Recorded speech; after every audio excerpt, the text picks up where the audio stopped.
Following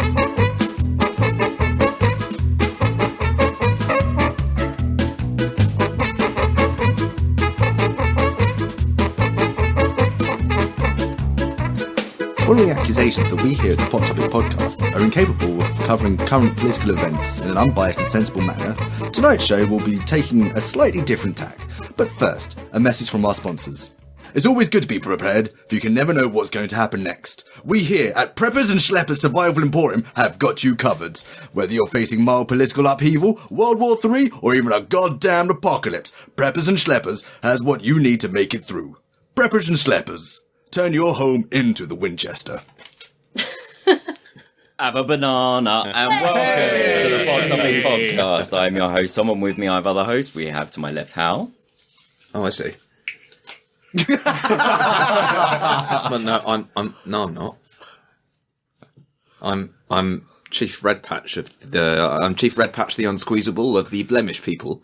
My tribe in particular come originally from the Bicurious Straits, and we've been growing and harvesting wild face plants for 0.3 generations since before records began, which incidentally, the record which began was the 1986 extended 12-inch mix of the Human League's Love Action.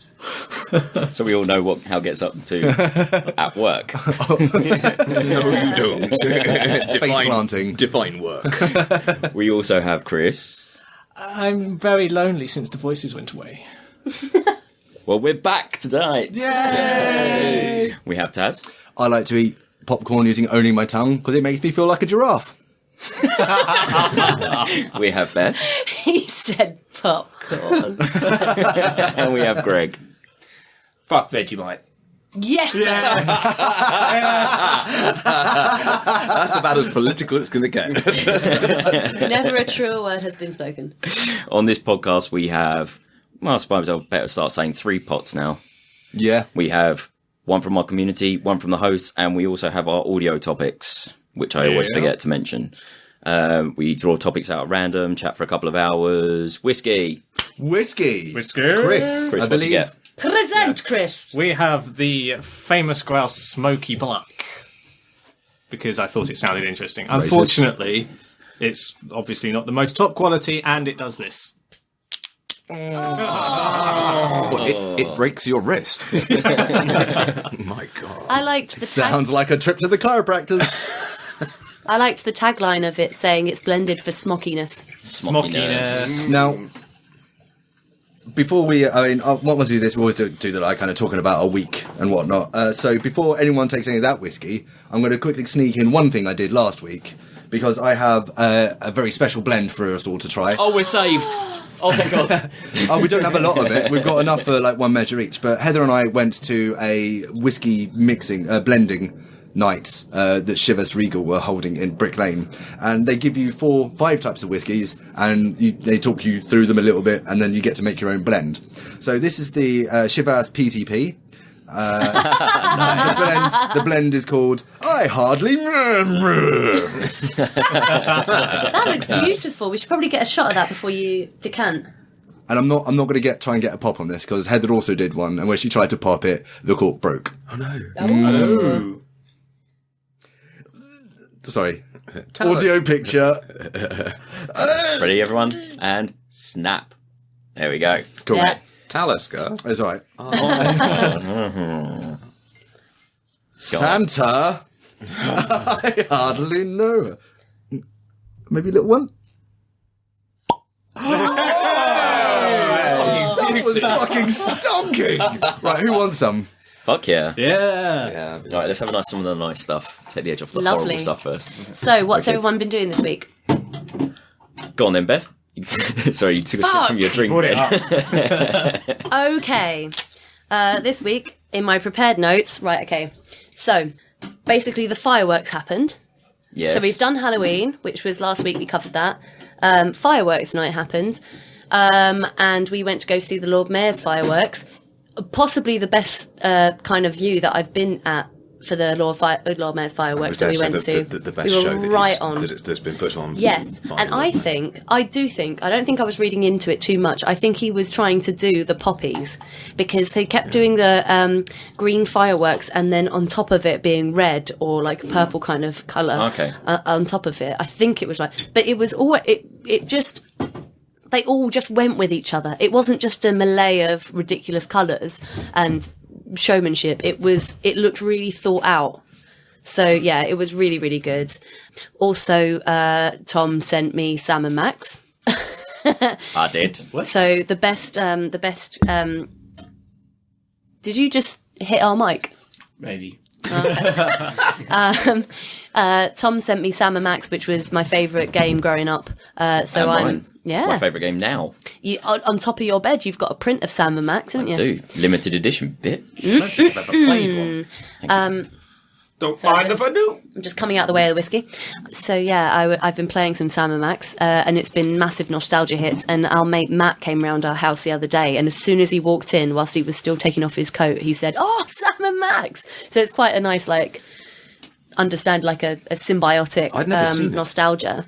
Sam and Max is basically, well, I said this last issue, it's why my sense of humour formed the way it did, is because of that game. Well, you're talking about the sense of humour. I thought, now I'm playing it as an adult, that I would get a lot more jokes than I got when I was little. Actually, no. No, it's the puerile writing, as fuck. No. It's not. What's nice about it is, like, I thought, oh, there must have been loads of hidden things in there. The only joke I could make out that I didn't get when I was little, they go into the Lost and Found tent, which you don't see the character they talk to, and they talk about how ugly the character is. You're right. Sorry. They talk about how ugly the character is, and they say, why, have you never been to a computer programmer's Fair. convention before? That's the only one I didn't get as a kid so far in my gameplay. That's just really good writing. It's really funny and good game. Steve Purcell's an incredible writer. Yeah, so that's what I've been doing. Also, I want to give a shout out if anyone follows the Doug Stanhope podcast. Then they might know that Bingo, who I'll give you a link to her music video. Okay. Not my favourite song by her, but Bingo is Doug Stanhope's girlfriend. Oh. And unfortunately, the day before her 40th birthday party, she had a seizure and fell over and cracked her head open. Fuck. And she's been She in a got coma. better? Well, she was in a coma for 6 days, and then she started talking after 6 days, and now she recognises people, talks. She still doesn't have complete function, so I've gone and sent my my love. And I know a lot of people love Doug Stanhope, and if you love Doug Stanhope, I guarantee you would love Bingo as well if you don't listen to the Doug Stanhope podcast. So yeah, send them your love. You can actually, he constantly sends out his house address for people to just turn up. Or, well, he doesn't want people to just turn up, but he invites people to send things, whatever they want. They get the craziest stuff sent to them, and it's always funny. And it's always a really nice community that they have. I'm sorry, dude offends enough people. He needs a post box. Like, Jesus. I mean, do you remember when he came over recently to Scotland and talked someone for the bridge? Yeah. Yeah. Oh, I'm going to go to hell. Wow. Coma? That's exactly his reaction. I mean, that was his reaction afterward, because obviously when she left, he had to host the party because he thought, well, this is going to have to happen. I mean, she's had a seizure before. We'll just keep on going. We just keep on going. So yeah, she's a lot better now than she was, but I'm just putting it out there. If anyone wants to keep up with the news, she is a beautiful human being. Just putting it out there. That's a shame. Way to bring it down into a comedy podcast, man. No, fair enough. Anyone else? I haven't been on the podcast for Welcome back. bloody ages, so it's Yes. difficult for me to recap over everything I've been doing since the last time, which I don't even remember when the last time I was here was.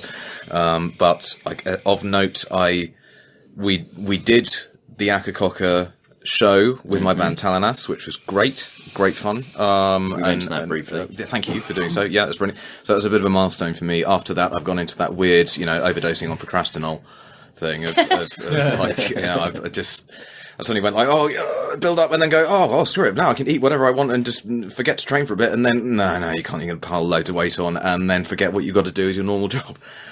So then, since then, I've just been doing sort of various videography work and doing sort of trailers for audiobooks as video pieces and everything, and trying to get back into doing what it is I do and realising the amount of projects I'd not done as a result of preparing for the gig. But in getting back to normal shop work, I managed today to have spilt over me, actually properly on me and over me, over my shirt and everything, a 120ml bottle of e-liquid. 120 mil. No, thankfully, not all 120 mils actually came out on me. 110. Use it as a shower or something. It actually exploded. There was a What dude. was the brand, Hal? What did it smell like? Right. This is the weird thing about it. There's a dude that came as one of our regulars, and he was having a problem with his tank, and he couldn't quite work it. I work in a vape shop, for those who don't know. And he came in, he couldn't work this tank that he's just bought, and he said, "Oh, bros, can you sort this out for me? Can you change the coil, yeah?" And I'm like, "All right, I'll change the coil." He said, "Well, can you fill it up with this liquid I'm buying?" Yeah, like, yeah, all right, fine, whatever. So there's a huge 120ml bottle of Pure Evil Lust, which is strawberry custard. And it was being put into the tank, and it's got this little kind of squeegee syringe end thing that it was squeezed too hard and actually exploded all over me. All the pressure. All over, all down the shirt, all over my hair. And I found it hilarious. This guy was like, "Oh my days! Oh, it's fine, but I'm now going to have to change out of my shirt." And then the only thing there was my colleague's somewhat sexually tenuous white T-shirt, which I'm now wearing, which is a little bit. You're looking rather tight, I must say. But it was It's like a Calvin Klein advert up in here. it's all a bit peculiar. But weirdly now I do know that my hair smells of essentially strawberry Nesquik mixed with nicotine, very like a sort of chemical strawberry Nesquik. Lust. Yeah, lust. And actually, Do you reckon we can get that in lube? Well, it was but the thing is, my colleagues, we push certain lines at the shelf, just being like, what we're going to promote at the moment, and he's a big one for leaving post-it notes around it, not in the customer's view, just behind the counter. And I only noticed the other week when I came in, he just all it was, it said "push lust." It's like, Wow. clearly romance hasn't died. Yeah, so that's what I've been up to. There you go. Wicked. Awesome. Anyone else? I went to a Jewish wedding. Hey. That was It's pretty muzzle tough. Yeah. Did they break glasses? Yeah, like she excellent. stamped on the glass. And did they put the towel over it? Wait. Yes. What do you call a Jewish gentleman? A muzzle toff. Oh, dear Oh Lord. God! Oh Jesus! I'm really glad I don't get it. Chris, save us. How was the wedding? It was really good. It was like the best part about it was the massive party. It was like the best wedding party Woohoo! I've ever been to. It was perfect. I'm guessing a lot of energy because I've seen a lot of the Yes. dances. Yeah, a lot of energy, and it's really good because it's Big not all... centerpieces as well. No, not really. Oh, okay. Not in How this one. forward? They are rather good, but the thing I've noticed there's a sort of concurrent line between like Jewish weddings and Catholic weddings is they last for an impossibly long amount of Well, time. see, Yeah. I thought it would, but it actually didn't. Oh, really? It didn't last in Okay. fact, I really was surprised by how short it was, considering that they did a lot of repetition. So everything that they said in English, they then repeated in like Hebrew, okay. sung Hebrew, which sounded Gorgeous. amazing. Yeah. They got like professional like choir singers in or whatever to do it. Actually, very good. I love the sound of Yiddish. It's Yeah. lovely sound. in the morning. Nothing more I like than turning on Hebrew FM and just going for it. I'm gonna sound really dense, but they do the microtonal Yes. singing, don't they? Yeah. Absolutely beautiful. Yeah, so, They. yeah, that's They. a big event. I Oh, also they. I went to see Feeder, one of my best bands, my favourite bands. They are one of your best bands. You did a really good job with them. Yeah, Well done. thank you. Good project. I That's what I quite mean. like Feeder, to be fair. Yeah. I really enjoyed it. I'm not going They bonkers. were- They are the ones that Buck that Rogers. they did Buck this lyric, Rogers which is I have to admit amazing. did offend me. And he's got a brand new car. It's not quite It's a not Jaguar. Jaguar. not quite a Yeah. Jaguar. I hardly know Yes. her. Yeah. But I know Feeder are really influential to a lot of people, but that really annoyed me. Okay, fair enough. Or unless it was irony. They made a party track. Well, They Yeah, made a it's- party track. fair enough. Yeah, Just a fine, jumpy. fine. Yeah. Yeah. So yeah, that was good. Yeah, that. And I got a driving license. Woo! Oh, nice one. Right, a round of applause, ladies and gentlemen. Oh, thank you. Oh, So- because we clapped, so Tom's just going to edit this bit out now. Yeah. So, In tiny sequences. so if you can just give us a lift back to Kentish Town, that'd be brilliant. Oh yeah, I don't have a car yet. That's a problem. So piggyback, yeah? Well, then, fuck Yeah, it. yeah. Anyone else? I bought a car. Wait. Yay! Can I borrow it? It's just the point where you hand over the keys, and it's like Oprah Winfrey, but in a shed.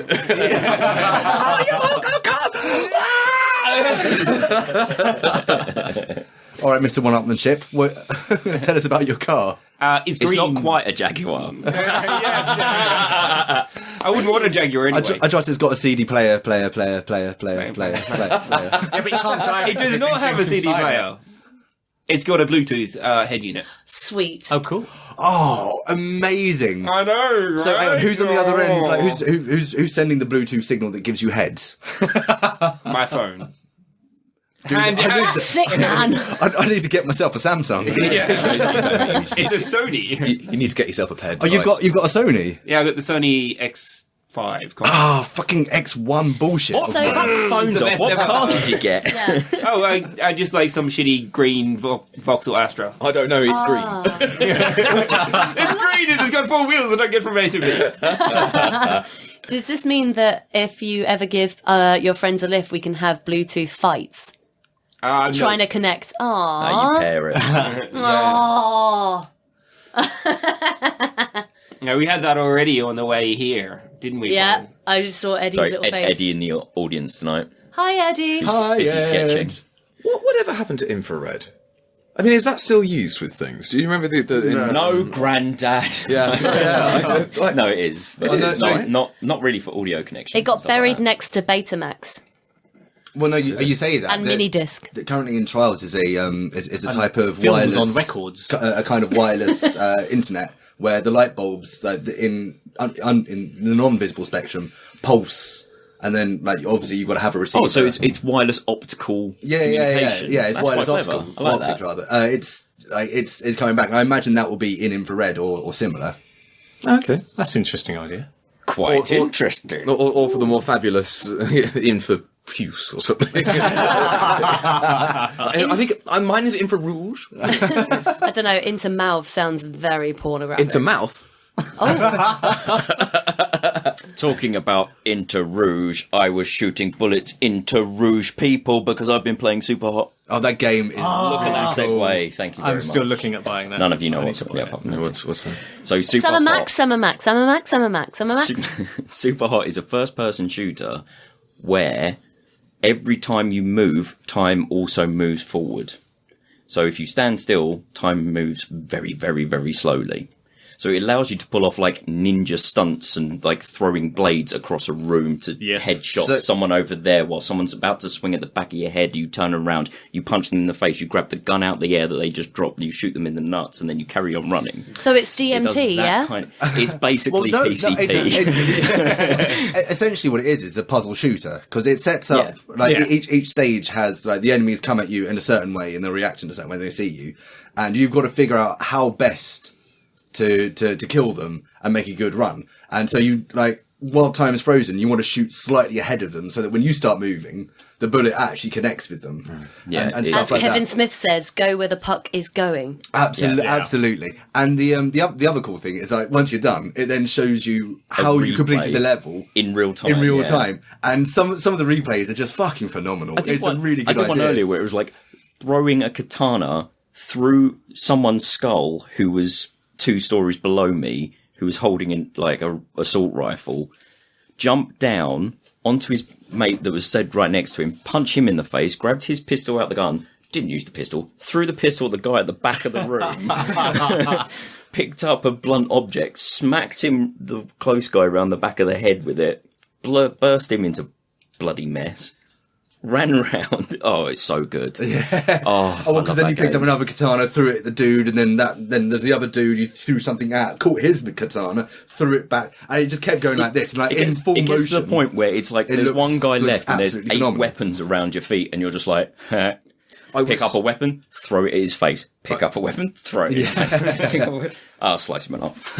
I was thinking that there's it's something of a sort of say a diversion of it, but I don't know if I thanked you that a good while ago, you recommended that there's some kind of site, I can't remember what it was, that you can find all the old sort of Commodore 64 and Nintendo Game Boy. Oh yes, I taught you piracy. Yeah. No.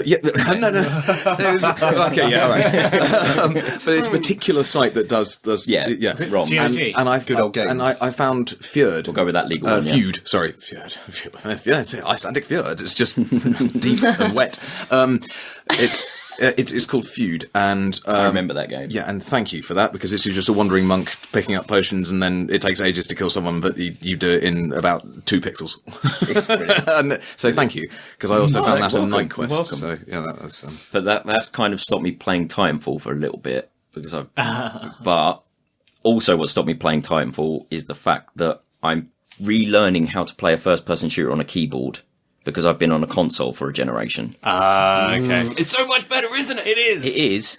However, I definitely need a gaming keyboard, because the shift button's just not big enough for my little finger. It's tiny. I need like a proper mechanical key. Tom's It's shopping 200 list. quid. Jesus Christ. I might as well get a mouse while I'm at it. I mean, like, I've only got a shitty Microsoft thing. Right, this is Tom all Nice over. adjustable DPI on the fly.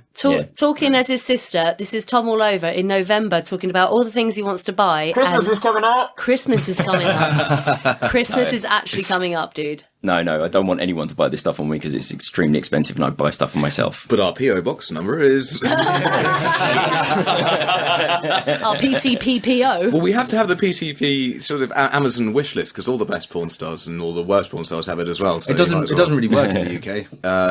What? What do you mean? I know a wish few people who list? have. done that. What do you mean? It doesn't work. I tried. This was something I was trying to use wish lists in order to kind of send free copies of books to people, and just like in the UK. Hang on, you don't you've have lost options. me. You got a wish list. How do you work. send free? What? Well, Because you can buy it for people, don't you? Yeah, that's the Oh, idea of can a you? wish list. Because a ton of our friends do the thing wish that, list thing, that yeah. they have their website, and they publish their own wish Yeah. list, and Which works quite well I was from going to say, everything like everything I everyone know. I've spoken to that's got one, they're No, just like, no, these this people is- just buy me things. Yeah. This is kind of like the reverse. You're sending a wish list to someone and buying it for them. No, you just say, "Oh, if you want a copy of my book, just put it up on your wish list, and I will buy it for you." Oh. Okay. That was my plan. That felt like the interesting easiest way around it. But in the UK, I had real difficulties like using wish lists. They just didn't work. That's weird. I don't know if I've it's changed. I've used them. I was going to say, before. it's been successful for me as Yeah. well. So Oh, I think okay, it fair enough. It could perhaps be the cross format thing. It's because it's book the literature side of stuff could be Possibly. Yeah. Speaking of wish lists, we recently did our Secret Santa ready for in a couple of weeks for our team. And I got a girl, and she put out we've used a computer program. It's illegal to buy people, Greg. Where do you work? Human trafficking? Not if they're on your wish list, then. Yes, exactly. But yeah, so we've used a computer program to allocate who you've got for your Secret Santa. And they can put up a wish list of what they might want for that Secret Santa. And she's put all of these really cool things, like I would like a voucher, and I would like some wine, and etc. And I've just Isn't gone, that cheating? yeah, well, It is, kind of. I've basically ignored the entire wish list and bought Yes, her. mate. Do you know what you want? You want inflatable cocks. Hey. No, that's too good. I've actually bought her a Shiwi. Yeah! Yeah! Marvelous. There was one time Shiwi were trying to get into our shops, and they sent us, like, obviously products, obviously. And to be fair, it's a good product to have in our shops. But Is it? they also, fuck it. We're in travel. They're not allowed toilet breaks. Oh yeah, they always have that travel when we're So- not allowed to say where you work, and it would make sense. No, to the please listeners. don't, because but anyway, they sent us cupcakes with Shiwi written all over them.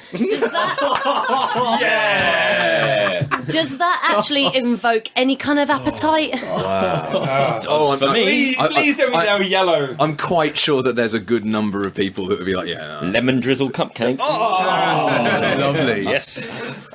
Cool. So, my week. I'm going to do this really quickly because we're already at like 25 minutes. So, quick bit about Sorry. keeping. Finally finished Legend of Zelda: Ocarina of Time. Again, I fucking love that game. and we'll probably Well play done. it again and give myself some sort of challenge. Sorry, which number is that? It's the first one on the N64. N64, so it would be the fourth First console 3D, release. isn't it? Yeah, it's the first 3D. Other than that, last night went to see Doctor Strange. It's a visual treat, and the rest of the movie is more than watchable. I would actually love to see that. I've seen film Cumberbatch when is I wonderful was in it. I'd love to see it when I was like properly fucked up. I reckon it'd be well fun. But this isn't the biggest event. The biggest event is yesterday. I had to provide a sperm sample. This was the thing you were saving? I suppose yeah! All right, go on. Okay, so this all kind of originated around when I spoke about going to get jabs. At the same time, I asked, like, is this something I should do? And just a quick bit of background. The reason I'm doing this is I got mumps when I was 17, and it hit each testicle one in turn. Right, so you're worried about lumpy nuts. Well, yeah, there's a question mark over it. So before me and Heather really start making any firm plans, I just thought it might be an idea to kind of answer that question so that we don't that is responsible. a Nice few one. years down the line of trying for a baby and then go, do you know what, maybe we should go, and then find out it can't be done. So anyway, so I went there, told her the story, and she said, absolutely, gave me a specimen cup and a form and said, just call this number, sort it out. Undid a top nails. Oh, mate, like, it is, especially in this country, it's nothing like it is in the movies, and it's nothing like it is in the American reality either. This is so far removed. In fact, I kind of felt like I was doing a massive convoluted fetch quest for the entire time. my God. In fact, taking it back to Come back, dear traveller, once you have 2 cups worth of semen. yeah, it felt very much like, in fact, going back to Ocarina of Time, like getting the big Goron sword, which you got to go there, do all this, and then these that what tiny you call bits. it? And I got you, bruv. Yeah. Cool. So first trying to get your rocks off. First off, go to the doctor. She provides me the stuff I need to do it and says, call this number. So I call that number, and she just says, What are you wearing? She just says, "Oh, we don't have you on the system. As did your doctor send the form through?" I was like, "Well, I would have assumed so." And she said, "Well, we haven't got your name here, so can you just either go to your GPs and get them to send it through, or can you just scan it and send it to us?" So it was like, "Okay, fine, got to do that bit next." So that took a little while. Got that scanned, got it sent off, and then when I called him up again, said, "Can I arrange an appointment?" And she said, "Oh yeah." So arrange the appointment. And there was some difficulty in that, and I'll go into that in a second. But the other thing that came out of it was she just said, "By the way, your specimen cup, does it have a white or a silver lid?" And I said, "Well, no, it's got a yellow one. It's the one they gave me." It's white now. And and she said, "Oh yeah, well, we can't for these sort of samples we can't accept anything other than white or silver," which I thought was a little fucking on the nose considering the weird. nature of the sample. That's weird. And so she said, like, go back to your GPs, get a cup with either a white or a silver, or at a push, you can get one of the urine sample tubes. They're a lot thinner. They're little test tube like things, but they've got a white lid, so we can take those. It's like, all right, okay, cool. Went in, got my jabs, arm sore, but got a new specimen sample cup from the woman there, and it was one of the urine ones, and it is like a little test tube. Yeah. Whereas previously, Is it sexy? I had this cup that it was going to be an easy shot. It was not going to be a problem whatsoever. Now I've got something that's about now I've got something that's about half the diameter of my cock. You went into your hand, I'm guessing. No. You're not allowed to. You're not allowed to. They can be absolutely Because no it intermediaries contaminates it. whatsoever. Contamination, yeah. Oh my gosh. So we got that far. Now Bullseye. there's the added complication that when you think about giving like sperm samples, you're at least imagining like, oh yeah, there you can have a room. Here's some magazines, or here's the Wi-Fi. Just use your phone for whatever. It's like, all right, cool. Don't tell me you had to do it in a crowded bus shelter. No, that's not how it happens here. Deptford Here, High Street. I had to provide the sample at home and then get it to the hospital within an hour. So suddenly, my fetch quest has a timed component. So on the days leading up to it, I was sitting there planning it all out. Okay, if I'm going to be able to do this, I could go for that train, but if I do it, because like the time at which I have to provide it in order to get that train. By the time I actually get to the hospital, do it on the train. It will be too late. It'll be it'll be too far over an hour. And that one, if I do it then, I'll be left waiting at the hospital too long, and that'll go over an hour. So it's got to be this one, which means I need to. So that's going to be. I need to leave at 25 past. So I need to get up at organised wank. I need to get up at 7:15, and I need to ejaculate at precisely 20 past. So, in the morning, I wake up. Alarm wakes me up at 7:15. I look at it, and my very first thought is, all right, okay, good. I need to come in an hour and 5 minutes. Then I sort of get all my clothes. I get all my clothes ready. Get them somewhere. Also, I have to make the decision on what to wear for like my top half, because they suggest taking it in something with an inside pocket, so your body heat will keep it somewhat warm. Wow. In transport. Holy crap. The other thing they suggest is before providing the sample, you need to warm the test tube, just so that the coldness of the material doesn't kill any sperm or Little anything. boys don't get shot. So, after first realising I've got to come in exactly an hour and 5 minutes, I then get up, I grab the test tube, put it in the warm bed, gather my clothes, I've selected them perfectly, and I was like, okay, cool, so I've got this much time left. Right, we're going to have a shower, and then after we get a shower, dry, I'll sit in bed for a little while, I'll put the test tube between my thighs for a little bit, just to give it a proper warming. Then I'll go get some breakfast. And at this point, I'm kind of dazzled by the whole thing, and I'm up in the shower, I'm thinking about how like minute perfect this has to be to go down, and then suddenly I'm completely tickled by the notion that this is the most organised thing I've ever done, and it's beginning to feel like, you know, that one of those breakdowns of the plans in a heist movie. So now, like, I'm doing it, I've just got like a bass line go through my head, like bing bing bing bing bing bing bing. And as I'm doing that, like I've got like bits and pieces coming to mind. It's like there's the referral, there's the supportive girlfriend, there's the hot analyst, and then there's bing ding bing ding. Bodily Emission Impossible. Yes. Just now, I can imagine this as a pitch for a very, very good Guy Ritchie movie, or the reinstation of Challenge Annika. Oh my God! Gets in the helicopter. Okay, Annika has just managed to jack him off. Let's see if she can make it to Lincolnshire in counting 25 minutes. Warm up the helicopter. So I go downstairs. I have breakfast and whatnot. And while this is happening, I have to make the hard decision of saying, look, Heath, you can't be around for this. This is going to actually require too much fucking focus. Like, you see the size of the thing I've got to shoot into and the time limit in which I've got to do it. You'll keep it a complex. I am going to need some privacy for this, which is a shame, because I think it would have been fucking hilarious for her to watch me milk myself. So she goes, at 7:15 exactly, she goes, okay, cool, I'll see you later, hun. I'll see you tonight, because, you know, that's when we weren't going to go see Doctor Strange. So she leaves, and okay, cool, right, I've already selected the porn. So something nice and simple. It was a very pretty girl, and she was going to be getting herself off, and it was like, that was going to be lovely. And it was 6 minutes long, so it was a little over, but I started a little early, so that was fine. And I wasn't at all prepared for the last 2 minutes, which was her fisting herself. But it helps.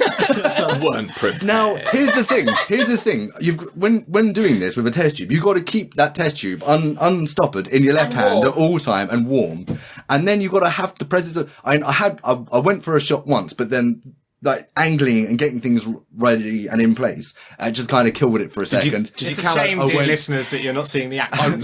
I wish this was a video podcast So right I went now. again. I took it to like the very fucking brink, and then I just jammed that sucker up against my dick. And then it was really, it's a weird sensation just to feel that, just kind of digging into your belly end a little bit as you're coming. Was wind direction a factor? I mean, No. What about curvature of the earth? There was no air gap. Environmentals weren't a concern. No. All right, I made sure there was absolutely no air gap whatsoever. so, and then, like, obviously, like, rather than just see yourself blat down the test tube, like, for some reason, holding a test tube there does something weird. So it is literally milking yourself. Like, you come, and it just kind of goes, oh, blah, blah, blah, blah, blah, blah, blah. And then, like, you got me very... because it says on the form, has there been any wastage? And, like, I sort of... like, 29 years.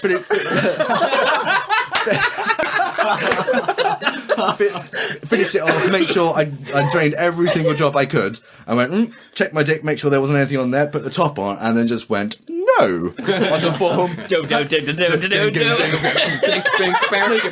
Strangely enough, the heisty bit had kind of left me at this. I'd calmed down. I was feeling unsurprisingly, I was feeling pretty good about things at this point. So I got my shit together, and I went out the door. I said, fucking hey, I can do this. I got about 3 steps up before I started losing it again, because I just realised it's like, oh, I've got a pocket full of jizz.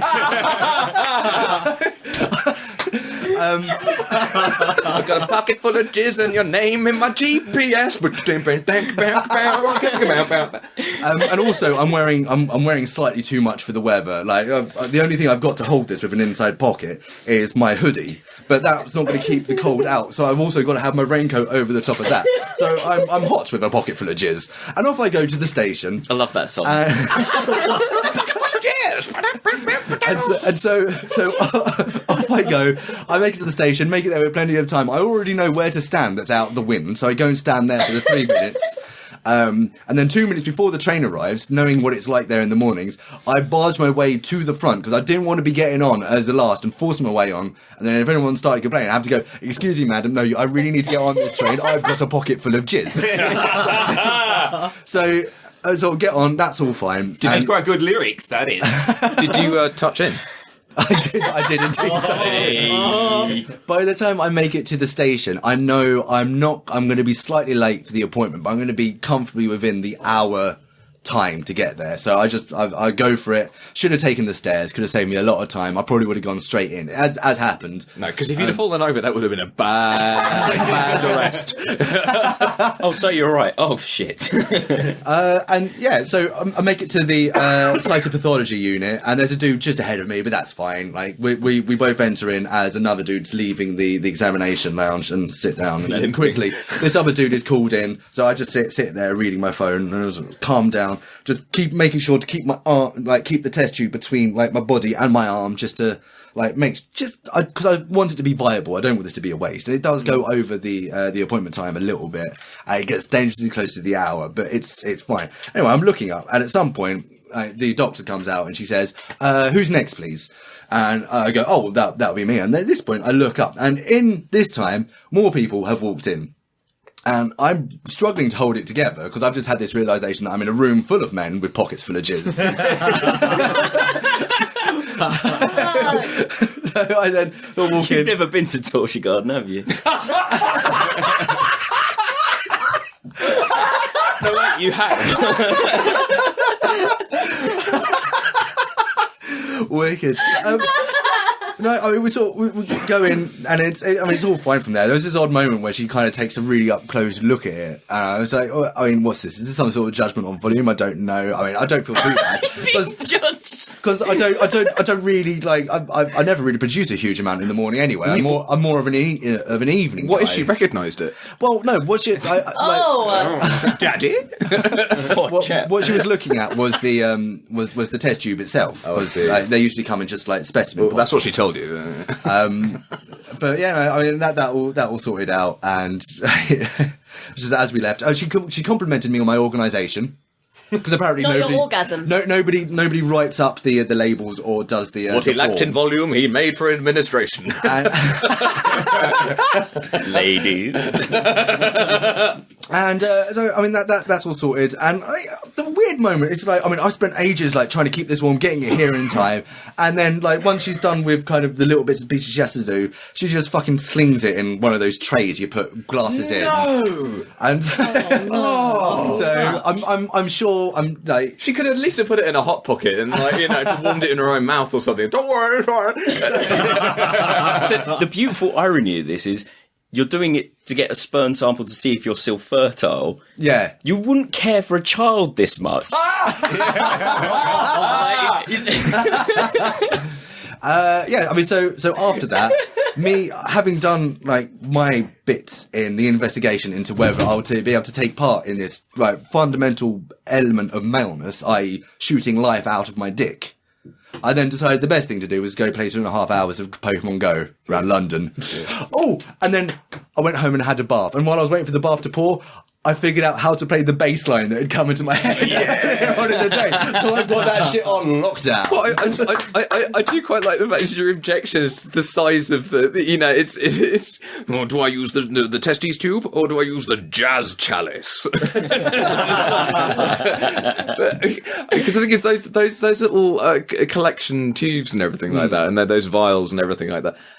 So far as I understand, it had nothing to do with what they're made of or anything like that. It's just the fact that they get sorted in a certain way. Oh yeah, it all comes down to colour. Coloration. It's kind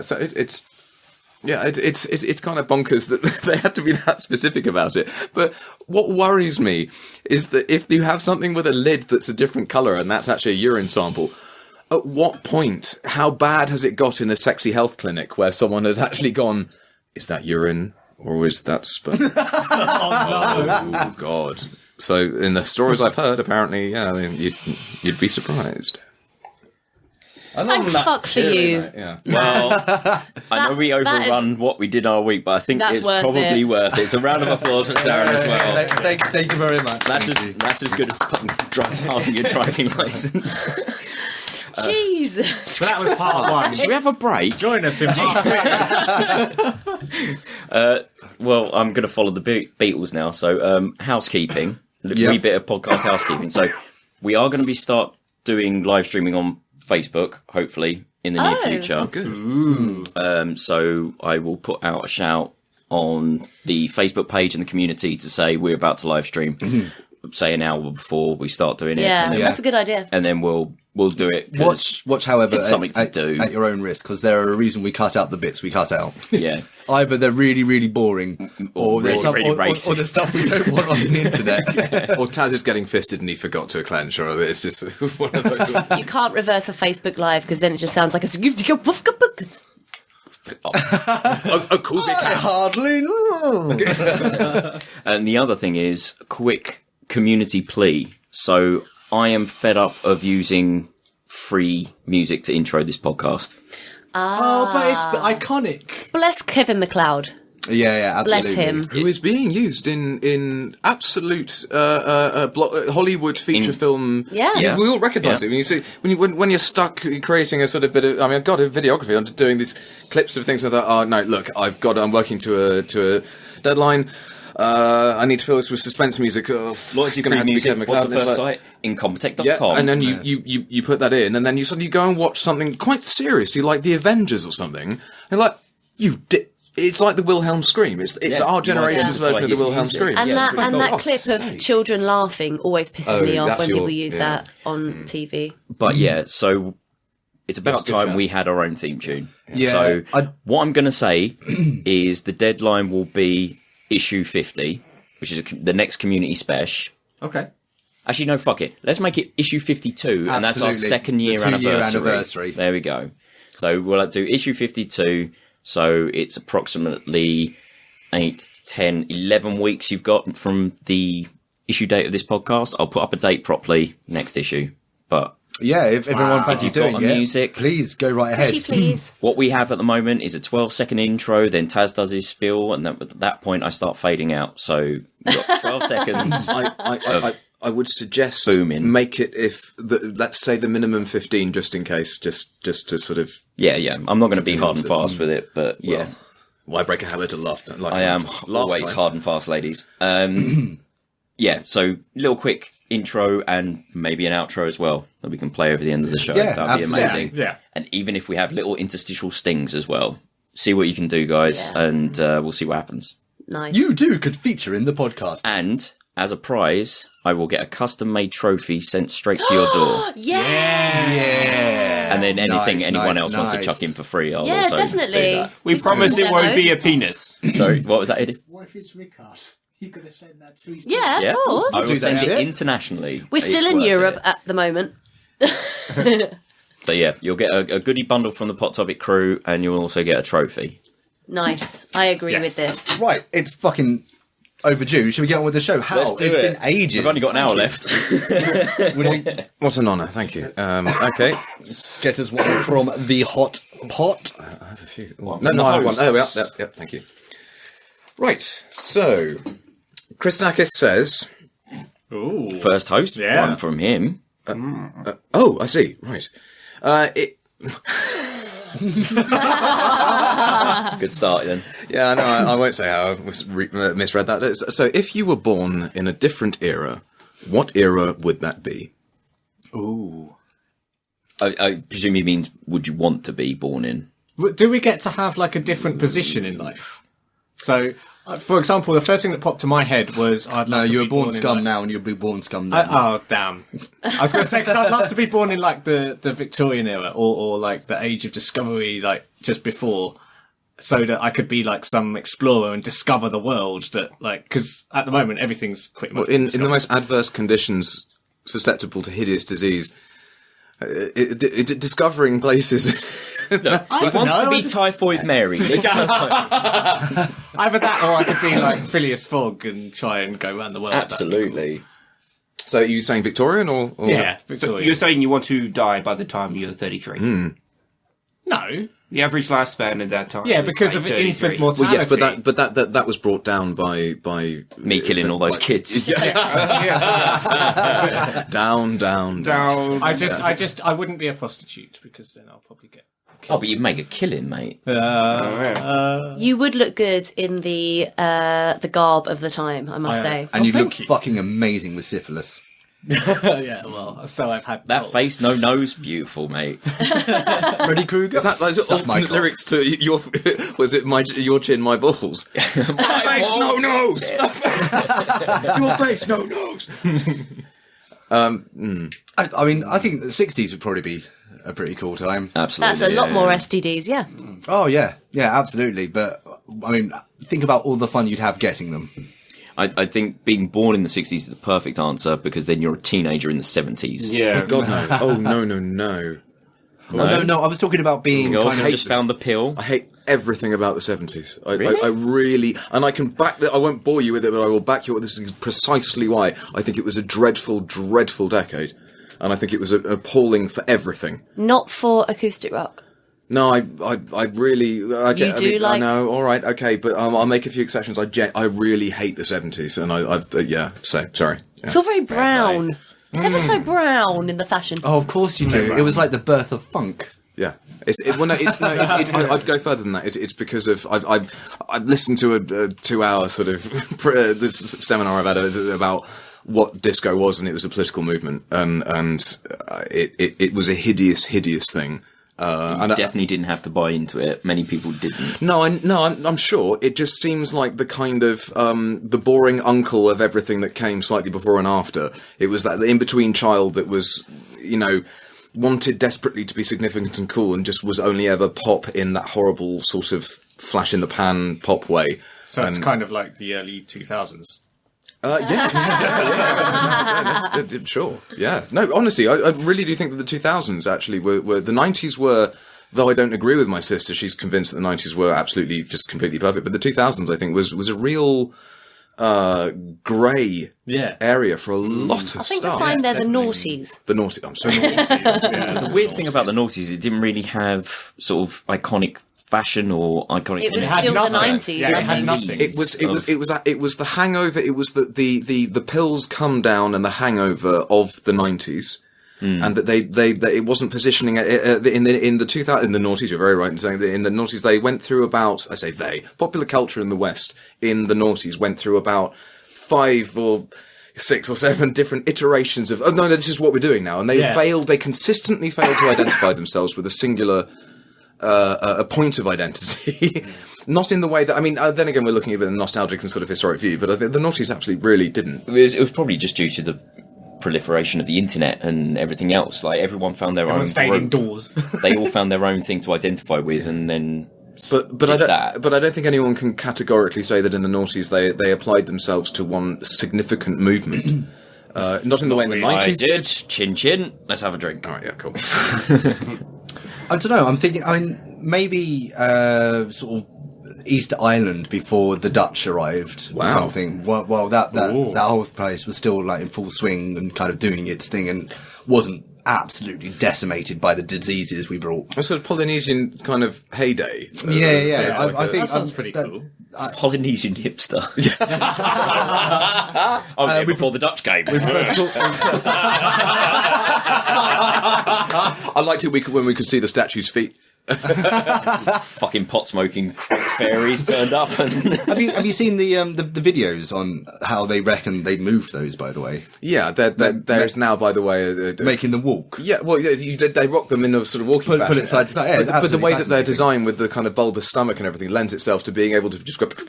Yeah, it's fantastic. And the way they figured this out is because there were sort of anthropologists sort of exploring the area.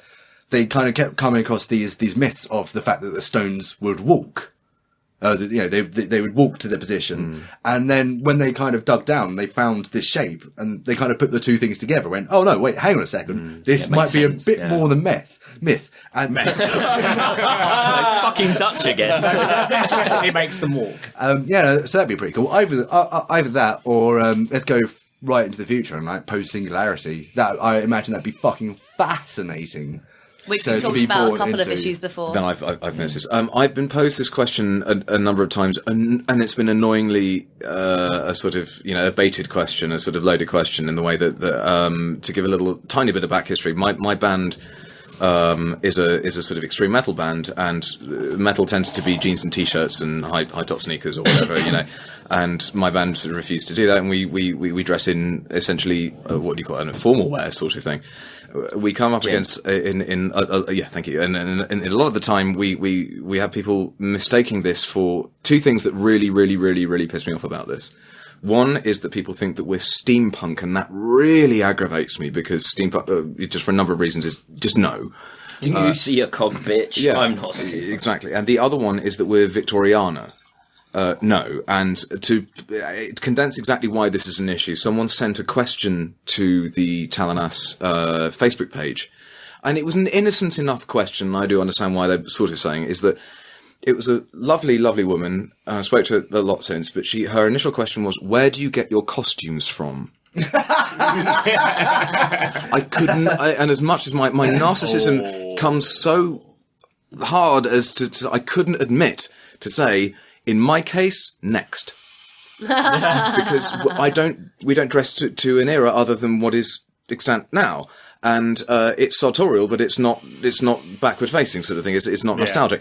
And when asked, which I know people have asked me in sort of like music interviews, it's like, oh, if you want to be born in an era, do you ever feel like you're from the wrong era? And where did you get your style from, Halsington? Well, I look good in a waistcoat. Yeah, it's like a waistcoat isn't you don't have the monopoly on this being just this time. So we've asked this country, it's like, oh, do you ever feel like you're misplaced? You want to be in a different era? No, thank you.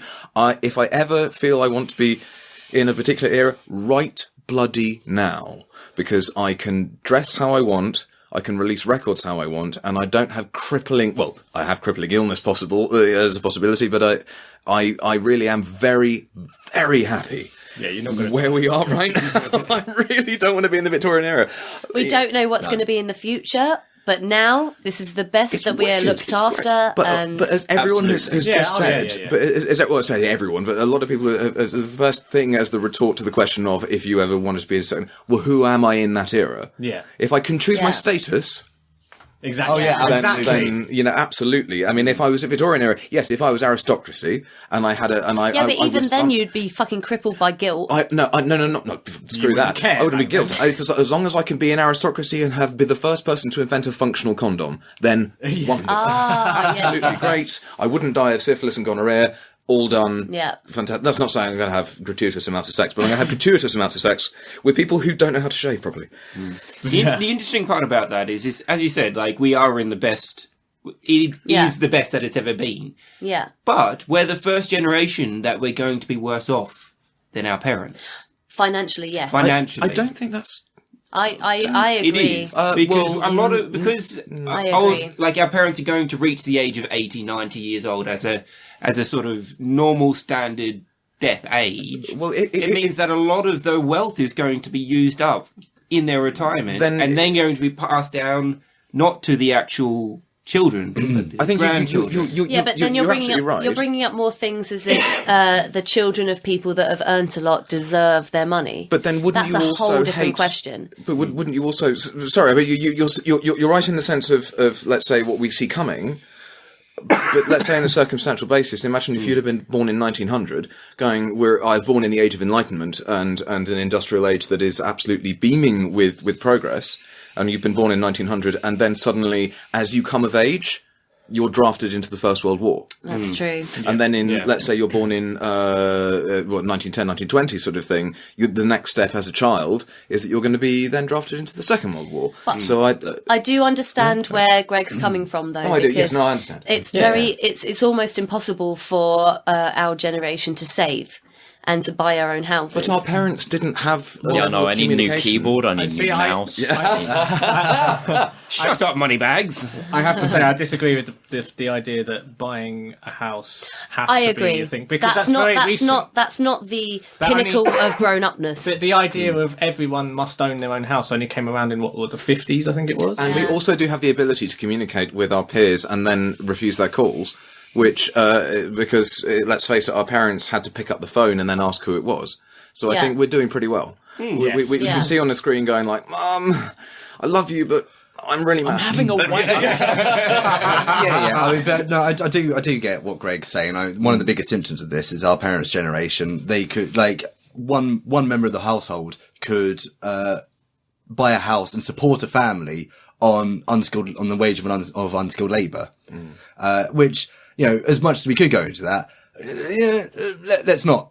Chris. Well, no. I was just going to say, I've got the exact year that I'd like to be born in. Oh. Yeah. Okay.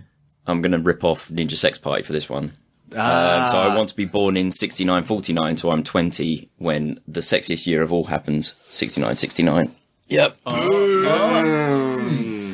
I've never wanted you more. Yep.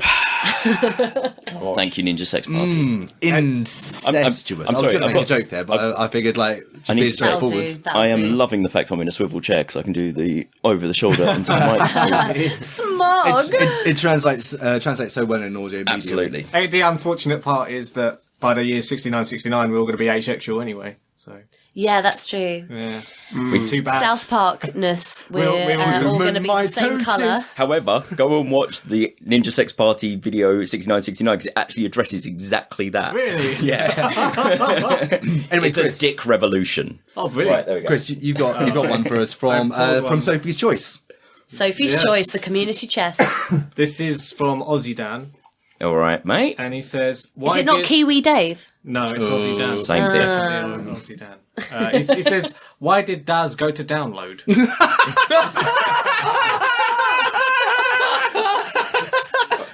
That's simple. Because he's got a head of hair. Because he got a head of hair. No, he's got red hair. I Red actually hair. don't get it. Yeah, Is that a he's question or is it injured. the start of a joke? I don't understand. Boom, boom. So basically, Daz always... Former host. Yeah, I love him. I love him like a brother. I don't like his music taste whatsoever. What, Taz is? Daz. Oh, sorry. Daz. I completely misheard that. Right. Okay. Yes, I see. I mean, I'm quite happy just to leave that where it is. Or I was don't it- think it really needs to go into Or it. was it Otherwise, because- we could just start shit talking Daz. Or was Yeah. let's do Not that. fair. Yeah. No. Oh. or was it because these festivals are very messy and we needed to get their whites white? Sorry. That's actually rather good. Where's the? Oh, My sense of humour, everybody. you chose one, did you? I'm going to preface that with just saying that no one likes my music taste, so don't feel too bad, Daz. This is true. Most of Tom's music taste is garbage noise, played by Germans. Absolutely. Or So- small Japanese women. Here's this from the Hot Pot. Tom asks, Shit. Uh-oh. written reviews of art and I media. won't put that in today. I was hoping that wasn't going to come up. Numerical scores, their relevance in the modern age. Oh, right. Okay. I do So like... the idea of this is media's changed in a lot of ways in the last decade. So of reviews, when was the last time you actually read a review for an album and was like, that influenced you to buy it? I'm actually really going to shut up on this because I will soapbox for potentially weeks, and I would not be a good person to because I have strong views on it, and it's a very good question. And it's also playing into the games industry as well, obviously. Absolutely. Especially with review scores and Metacritic. Okay, like so- the games industry have even edged away from Metacritic scores. Yeah. The Metacritic scores being needed to. Good. everyone they're starting knows at this to. point. They're finally turning the corner and realising that no one gives a shit, and they'd rather listen to someone on YouTube playing a game. Absolutely. Because I wish I could the remember idea of specifics, because I instant- remember there was. yeah. Sorry. I was just going to say, the idea of, I want to know what a game looks like, well, I'll go watch someone play it, Yes. has completely changed everything. But that of course is reliant on an inherently visual media combined with. But I would say that also applies to music. Like, you don't need to go, oh, I wonder what that album's like anymore, because you can go listen to it on Spotify and then go, all right, no, I'll buy that. Or fuck it off. I think. Oh, no, I'm going to do it. No, sorry. But see, along a similar line, you're saying that, and yet game demos have died a death. Because surely you would rather... they're just called pre-alpha now. Yeah. Or they're just an early release of the game that they've already built and they're not making any changes to. I really like demos. However, I do subscribe to Giant Bomb. Oh, well, so here's the thing. And So I'm paying them £50 a fucking year to listen to their reviews. I mean, they're a website worth supporting. As far as video game coverage goes, they're about the best. Although they've really slacked off on reviews recently. They're They don't more do so about much. video content, However, so- like it's interesting you bring them up because they raised a really good point when they started the website. Giant Bomb rose out the ashes of one man's exit from GamerSpot, Jeff Gertzman. And GamerSpot, I used to love GamerSpot because they gave full 100% reviews, so it felt, and they kind of gave a breakdown of where that 100% came from, and I used to really like that because I felt that was in depth. And then when they started Giant Bomb, they moved on over to the 5-star metric, and I thought, well, this seems, I mean, that seems just a little wishy-washy. And on the podcast, they pointed out, we're going with 5 stars because we don't really need, you don't need any more than 5 ways to tell someone what you think of something. It's either fantastic, And, good, fine, to be fair, bad, or terrible. To be fair, in their own words, they've said, review scores mean fucking nothing. If you want to know what one individual thinks about a game, you read the review, or you watch the quick look, or you just... Or refer to your peers. Exactly, and that's where I see Giant Bomb staff as being, because they're a personality-led Forgive website. me, I don't know. No, I'm trying to explain. No, So, sorry. it's a personality-led website, so I've grown up with these guys, and I know their personal taste of video games. And you so trust that? Yeah, and I can interpret my own feelings about a video game before I've even played it by listening to people on that staff talk about it. That is in some respects that is reflective at least of the model that journalistic assessment of critique of content, And it's that integrity that I like. But one can quite feasibly, and I'm being sort of like devil's advocate against myself in my views of it, but what one could say that all that has happened is the perceptive shift has occurred in the way of who precisely the reviewer or the person who is assessing is, in the way that there has, I think, in history, if you look about art history and an assessment of art and history of art and everything like that, has changed who the reviewer is, who the journalist is, and how they matter. Whereas now there has been a politicized movement about making sure that the end user is the one with the loudest voice. And I will just break from shutting up too much about it and just say that my biggest concern about the review system as being of any basis of legitimacy at all is a protection racket. I won't say that in its beginning it is, that it's not from its nature, from its very inherent little, it deputes from a very nice origin of being like, what did you think of this? Well, I haven't seen it yet. Well, let me tell you. Mm-hmm. That's a natural origin. Mm-hmm. But where it then has evolved into is, I'm sorry to say, and I don't dig my own grave, but it has become a protection racket. If you have produced content, I hope I'm right in saying that this covers a lot of formats, stuff, that essentially speaking, now if you do not just submit your material for peer review, not just even peer review, like, above you review as they would position themselves. But if you don't, it's also not only that, it's the manner in which you do it, the people that you know, and whether you also pay for advertising. So it's the transparency of it. The transparency of it is not apparent, even to this day, where the internet is supposed to be a smaller world and a transparent system of communication. To this day, I am aware that there are people, and I'll give you one example, and I hope that I'm not going to go too bad about this. I won't say who it was, but I'm in a band. It's important. Was, in my opinion, but it is otherwise contemporaneously important to have good reviews. Mm-hmm. And I submitted a body of work to a noted printed publication. Mm-hmm. And their reply to the email, in which I provided a link to all the content and everything like that, and I wasn't putting any punches, and everything. and everything like that. Their reply was their rates card. Yeah. For those who don't know what a rates card is, how much you pay for advertising, let's say a quarter page or a half That's page or a full shocking. page. Their reply was the rates card. Yeah. That's shocking. That to me echoes a protection racket. Yeah. If you want your career, you will pay for this. Yeah. But I mean, And there's a lack of transparency on that side. And to be fair, in the news Sorry to recently, soapbox, no, absolutely. And the reason why I wrote this down today is because I heard of some news today that EA, video game publisher, It's in the game. yeah, they have started to change the way that they are transparent with the media. So the main thing in games industry at the moment is what they call influencers, which is basically YouTube, Let's Players and all that kind of stuff. People who have a big social media following but aren't professional journalists. Yeah. They don't have the honour of journalists, let's put it that way. But they still have the I know, following. and you know what I mean. I know that made you shudder, Hal, sorry. Yeah, sorry, I just No. really... Yeah.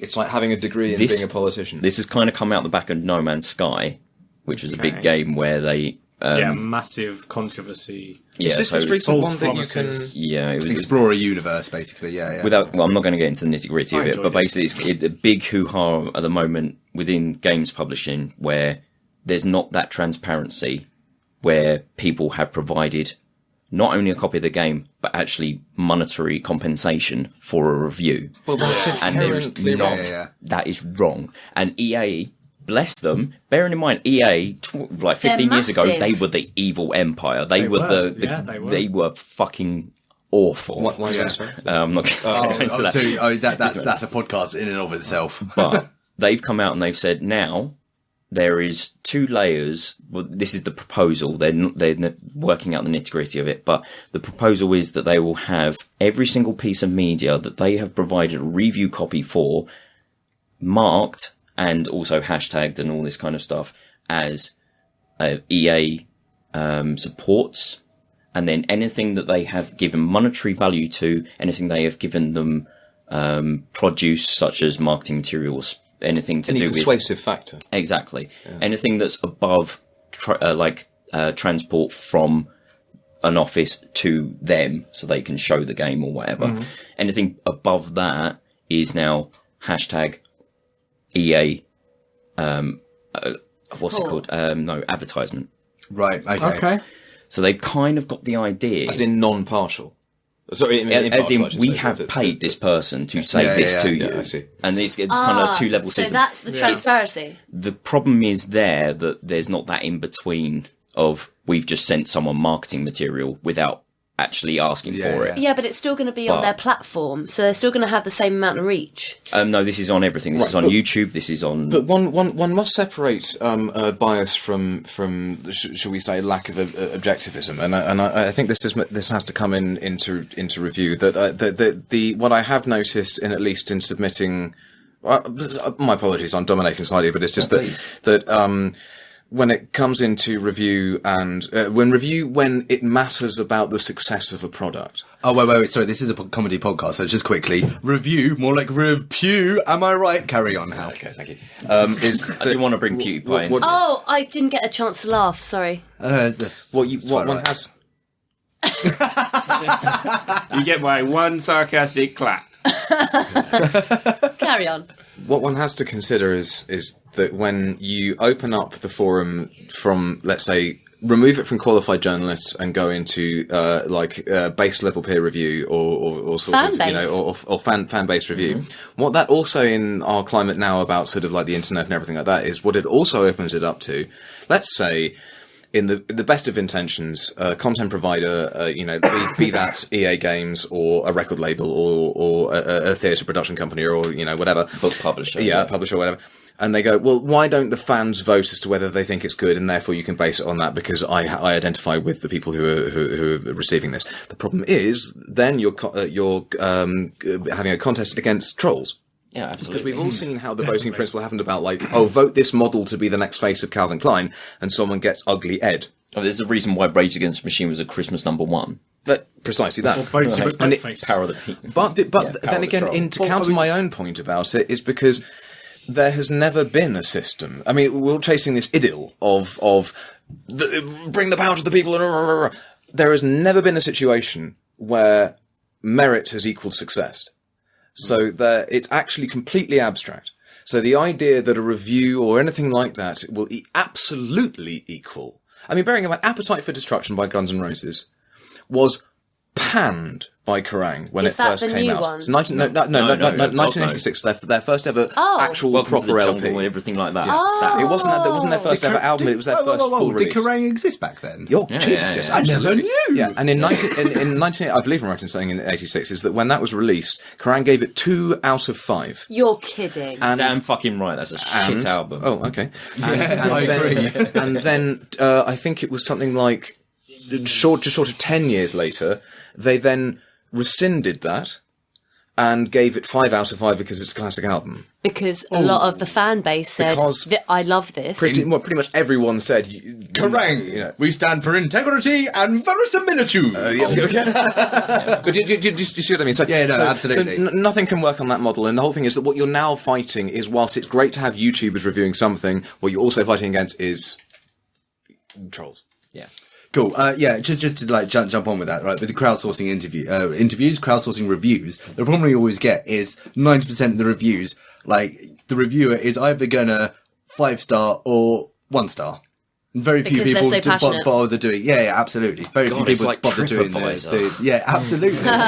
Very few people bother doing the critiquing thing, and largely those who do then get picked up by the trolls. And However, trying to take them apart. is it not a good thing that people are able to have a voice now because the internet exists?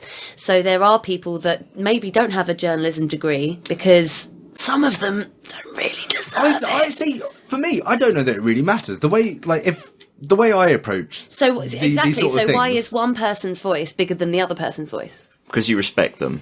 Well, yeah. You need yes. to pick who you're listening to, and that's kind of where it comes from. But So, reviews hold very little sway in my world. If I'm going to buy a thing, I'm just going to buy that thing. I already know. The internet's been a game changer because gives you all the opportunity in the world to do some fucking research beforehand. If it's a video game, you can follow it through, follow the progressions. You can see previews and little bits and pieces. that's what I kind of meant about the relevancy of When it comes to music or books, largely more so than anything else, if I know what I'm going to buy beforehand, However, the reviews don't really matter. What I will do, however, is once I've read it, I will then go on to read reviews just to see if the reviewers picked up on stuff that I didn't pick up within it. And that kind of deepens the experience for me. So, Oh, that's nice, like a community yeah, thing. I read reviews posthumously almost. That's nice. I like that. Absolutely. I like that. The problem with that, unfortunately, is that I say problem, sorry, but the era that we're living within, and I accept this, is that research often can also mean acquiring the product itself. Whereas previously, let's say 10 to 15 years ago... It doesn't, because we got things like YouTube. If I want to know whether or not I want to buy this album, I can just go listen to some of the songs on YouTube and go, actually, no, I'd like to have that available all the time. That's what I mean by acquiring it, because you've already acquired the product. You see, because what I'm trying to highlight is that essentially reviews were a precursor to speculative acquisition, in the sense of one would read a review Buyer's and go, guide. Quite. And then it became as do I invest this money into it? Whereas now the actual acquisition of the product doesn't actually matter that much. Whereas more, opinion is now changing to sort of, well, will I agree with a ton of people who I personally, I'll admit to absolute, I've got to put my hands in the air about this. There are 3 journalists who I really put a lot of interest into. I mentioned Dom Lawson last week. Dom Lawson. I favorited his Guardian Isn't he page wonderful? and started reading quite a bit. He's lovely, isn't he? Dom Lawson, Jonathan Seltzer, and Anthony, Yes, mate, and then Jonathan Anthony Fantano of the Needle Drops. Yeah. And the other thing is, what I will categorically say at the same time is, and this I think is specific of the era that we're in, is that I will absolutely point out that I am happy to disagree with them regularly and hard. Of course. That's what debate's about. Because it doesn't affect whether I acquire the product. Yeah. And this I think is the difference. And this is where I think that, for instance, print, and I'm sorry to say it, journalism as a major point is, if not dead, dying. Because it's not necessary to know what someone else's opinion is. If we're talking about this in a kind of podcast way as well, like, there are people that, like podcasts that these guys have told me to listen to, and you do build up a community of it. And if you trust that community, if they're talking about something in a passionate way, you will get excited about it. You will go listen to it. You might not like it. But that's completely fine. But I watch if you reviews because of trust entertainment, though. That's true. You do like Commode and Kermode for film, and Mayo. but for music, if we were just talking about music, Yeah. I watch Anthony Fantano and the Needle Drops and love everything him. like that, and I watch him because I find him entertaining, rather than him You won't agree deciding every time, and presiding over whether I buy something. You know what? To be fair, that's the same with me and Giant Bomb. Yeah? I watched those guys I watched them do a 50-turn Mario Party game which lasts 4 hours. This game is boring, it is shit, and I enjoy watching them because they're just there suffering, and I love them. Anyway, we need to kind of wrap this shit up. absolutely. Sorry, I said I wouldn't soapbox, but I did. I'll tell you what. No, you should have. Oh, of course you did. Like, I didn't believe you for a second, Hal. Here, let me wrap this up. I fucking love the shit out of the French version of Sharktopus, and no review was ever going to turn me away from it, because that shit's fucking hilarious. Beth, I believe you got one from Sophie's Choice. Hang on a second. What is the French version of Sharktopus? What's the title of it? I don't know. Le Sharktopus. Me and Andy, Oh, okay. me and Andy just went looking for it on YouTube once, and it came up with the French version. So we fucking watched that, and it was fucking hilarious. There you go. Save it for your plug, mate. Beth, you got one from Sophie's Choice. I have got one from Sophie's One Choice. from the community. The community. I thought. You right, Dom? Yeah, it is all right, Dom. It is exactly all right, Dom. We may have picked that out just before a pee break. Yeah. And I quite liked it because the D was left off of Captain Sick Beer. Wait, Captain Sick Bear. I was going to say. Yeah. Okay. Captain Nausea Cider. I thought this was grammatically interesting. However, if I actually read it out, it could actually be a sentence. Read Who it as knows? I'm properly as you quite can. wankered. Okay, so how does the Pushmi-Pullyu shit? And on that, hang on, no. Okay, I've got to start again now. Sorry. How does the Pushmi-Pullyu shit? And on that, not how did cat dog shit too? Hang on. How So- did cat dog shit too? How did the Jesus Christ. How did the Pushmi-Pullyu shit? And on that, not how did cat dog shit too? So basically, he's asking how did cat dog, which Yeah, was the the not didn't need to be animated there. series. We all poo. know cat dog. That's what he was asking, don't. but he decided it's to a make me look like an Pushmi-Pullyu, idiot. but when I one asked him. half's a cat, one half's a dog. Here's how it goes down, right? With most mammals, when it comes to like the kind of esophageal tract, there's a divide point where it can either go to lungs or it can go to stomach. God, sorry. I was just Now- writing down the topic, sorry, and I wrote Pushmi-Pullyu. Sorry. Same Done. thing. Pretty much. Sorry. Done. Topic done. Yeah, so with the Pushmi-Pullyu, what happens is there's a third hole that happens. Now, within the Pushmi-Pullyu body, there are two separate digestive tracts, one starting at either mouth. Yeah. So as it goes through, they both eat, and as it goes through, they have their own stomachs, and it goes off and feeds like the certain bits of the entity. Singular, Taz. It's going to be. It feeds one stomach, and they have a conflict between what they're eating as to what. Well, no, see, the way I'm thinking it one is... of them likes spicy food, the other one detests it. See, Because he has to shit it out his mouth and it burns. well, yeah, this is the thing. Like once it moves through their individual digestive tracts, it comes out that third part of the esophageal tract. So they both end up vomiting up each other's shit. Oh, you know it's going to be like a bird regurgitating food. But however, what I am absolutely going to insist on is that there is somewhere that has the reason why we know about the Pushmi-Pullyu is that it was effectively released in prime time, so they couldn't go into detail.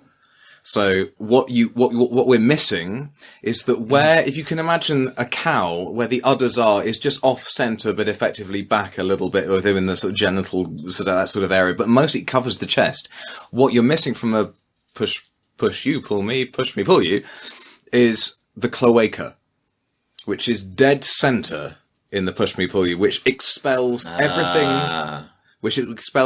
that they don't. It's all of the waste product comes from dead center, which lends itself to the idea that apparently we're talking in the sort of Carolinian sort of era and everything like that. Milking of the Pushmi-Pullyu was a sort of a coming of age principle. And also, this is why they're not prolific breeders. No. Is because quite often their young will just suckle from the wrong teats. And so rather than going for the milk, and the toxic element. I mean, basically, septicemia was a serious problem in Pushmi-Pullyu kids, which was it was a real issue. and now here's the other thing: like the runt of the litter was the one that essentially He was the one that got the cloaca. The cloaca, yeah. It was a real issue. It was a problem. However, he did get a lot more. I mean, if he could survive. Sorry. I mean, here's the thing: like, if the runt could survive, because there was so much more protein in his diet, because so much protein gets through the shit, that they would grow up the beefiest of them all, but they would probably die out of cockroach toxicity first. No. It's funny you say that, because there was a political difference between, because obviously you had you had the Pushmi-Pullyu. The thing is that which of the teats they suckle from is because from one side, as we know, one side of the Pushmi-Pullyu has not just a persuasion as to what kind of grass to eat, but how it approaches the grass, which is a political issue. And then the other side, obviously, so you have this kind of like cross-pollination of political angles, where basically the brood of the Pushmi-Pullyu can be divided in the most horrific way, in the way that some of them think that grass is okay to eat and the other is vegan, and therefore they figure that maybe the grass isn't a good thing to eat because it causes death. In just as well thought out and eloquent way, I always like the idea that they sweat shit. I'm sorry, throughout that entire conversation, I love the fact that we turned on the whimsy gland and Beth was the first one to get disgusted instead of me. So here's That was the thing. incredible. Here's the thing: the guinea pig version of the Pushmi-Pullyu, are like commonly known as the Weep-You. They don't have the central cloaca. They've got the dual digestive tract thing. Now, them being guinea pigs, when like one's ingestion shits out through the third esophageal hole, it just goes straight into the guinea pig's mouth, and they chew it, swallow it back down, and go. So like chewing the Nice cud one, for mate. each other. Well, yeah, absolutely. Yeah, they work beneficially. If you to one ever another. passed me cud to chew, I would have a serious issue. I'm not okay with Do the you want to idea bang on of this you- cud, bruv? Mate, do you want to like? Blinding cud. Do you want to chew on this cud? Yeah, I've been doing it for like 5 hours straight. Yeah, Makes you see the cud and away. I've been bear chewing, and I'm not even a bear. Does he not mention? in space. Am I wrong in thinking that he's mentioning cat dog? Oh, she No, also, it's cat dog. yeah, he also Yeah, mentioned cat which is a dog. Is that Pushmi-Pullyu cat not? dog. Is that not a kindergarten way of saying the human centipede? No. That's not It's ass to mouth, the ass to mouth, ass opposite. to mouth. I don't know, man. There's God something. damn it! Now I've got an erection. Quickly, get a test tube. That does beg the question, though. How do they breed? Do you want them to breed? And with a lot of Together in my basement. Oh yeah! Oh yeah! Let me tell you, the real it's hard question and is- it's passionate. They only breed in nuclear waste sites. Did they end up the way they were because they were trying to breed? Oh. Wait. They only breed in nuclear waste sites. Let's just press this button, shall we? Press the button. Press the button. Trump is president-elect. Yeah. Oh, shit. Loading. I've put airplane mode on my phone. This was the only time we were going to mention Trump, and we've got a Trump button, and we have to wait for airplane mode to be turned on. Thanks, Obama. Ladies and gentlemen, if you will, please all stand for President-elect President Duck Farts.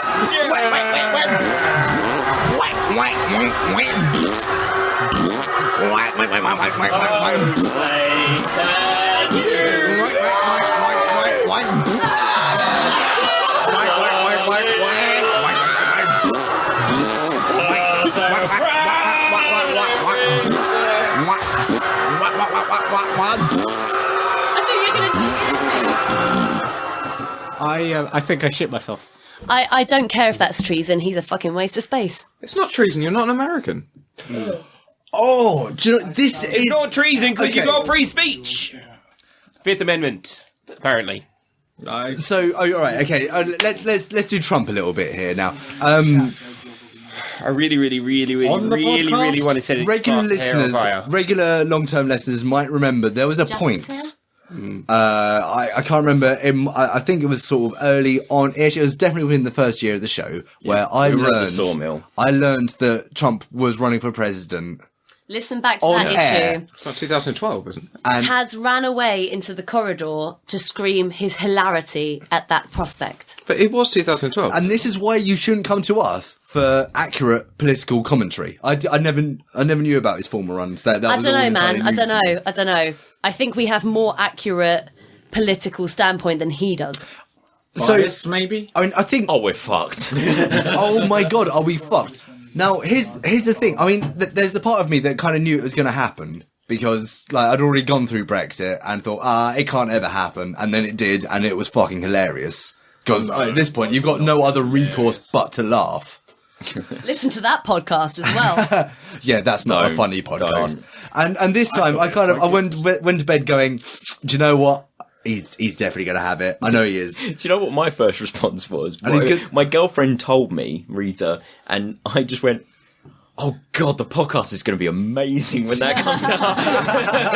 It's so funny. Oh, I mean, it's absolutely. I can't remember where I saw it, but they put into words exactly what I was feeling, and it's that we now live in a post-satire age. Yeah.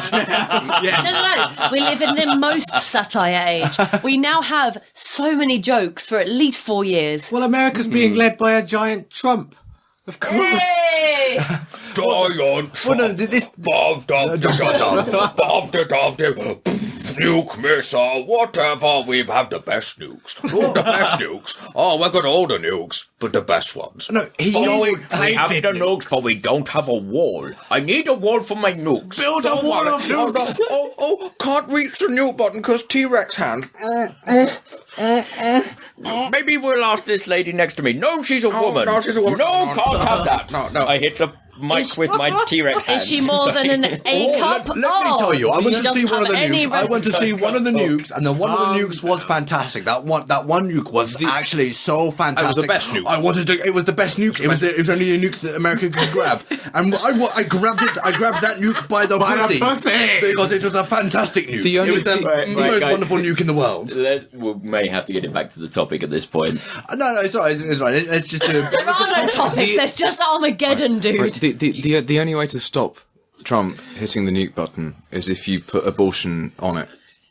He's I just like not, that. It's just Very good. I would like to bring to everyone's attention that in 1936, Adolf Hitler was Time Magazine's Man of the Year.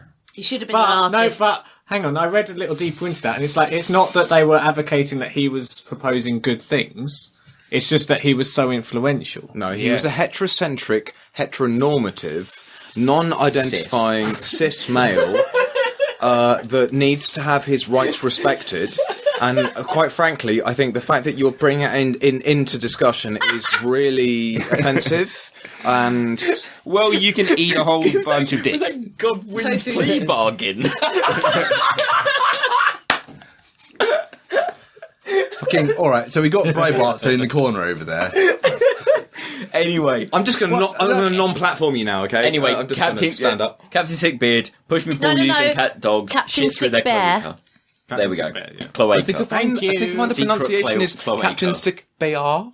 Does he get bonus points for I hitting the believe. jump button? Yes, Yeah, you definitely get Yeah, well done. Yeah, Points. well done, Yeah. You get the one and only Pot Topic Podcast point. You're Also- at 1 and everyone else is at 0. Also, I've got to point out, it I'm at is minus it's our point. sworn duty as Englishmen, an English lady, that we must refer to him as President Duckfart. Oh, We got absolutely. Donald No. and Trump. No, I just He is won't refer President to him. Donald And- Duckfart. I'm just, Oh yeah, just Duckfart. President Duckfart will do. Donald Duck. Because the thing is, Trump fart. the thing I realised the other day is what I was doing. I was doing a duck fart, President Duck fart bit at work, and then I realised, oh no, actually that kind of like nails it right on the head because it is half blaster, half shit. Well, no, to be fair, That is his entire rhetoric. Is President Trump our previous theme tune? to be fair, we won't refer to him because he's actually a waste of space. Just putting it out there. Oh, darling, but the comedy gold. No, darling, it doesn't work like that. You can't. Just you can't, to mention his as hair, an that's entire lols country, enough. ignore the emperor of the world and say, "I don't acknowledge you." It's because we are all living in the empire of X, and that you can't just be like, "Oh, I don't acknowledge you." It got to All a I've got to point. say is thanks, Obama. Like, No, Obama was I mean, Yeah. thanks, Obama. Actual. Yeah. Yeah, retrospectively speaking, At least it's a long way for him. shame to about have the to drones, fall. but he was basically the only good hope. I am prepared to say that there is no way that Donald Trump is anywhere near as good at basketball as President Obama. He doesn't know what basketball is. He just thinks it's pussy. But he has all the best basketball. he has got all the best. He is the best at basketball, even if he doesn't know what it has the is. best of it, but, you know... Well, I mean, like China. Trump will have absolutely no idea of basketball beyond the idea that, oh, okay, I see, it's non-white football. I shan't pay any attention to it whatsoever. Right, Next topic. onwards. okay, next topic coming from the community. No, not the community one. The host pot. The hotspot. Hot The hot pot. From Tom. Shit. From Tom. The best musical. Bugsy Oh, Malone. okay. Shut up, all of you. Wow. Done. Topic over.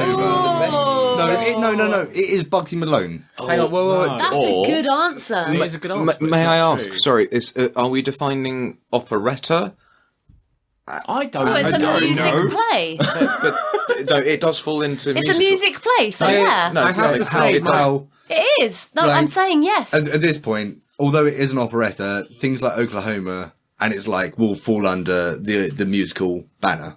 So yes, you can have operetta.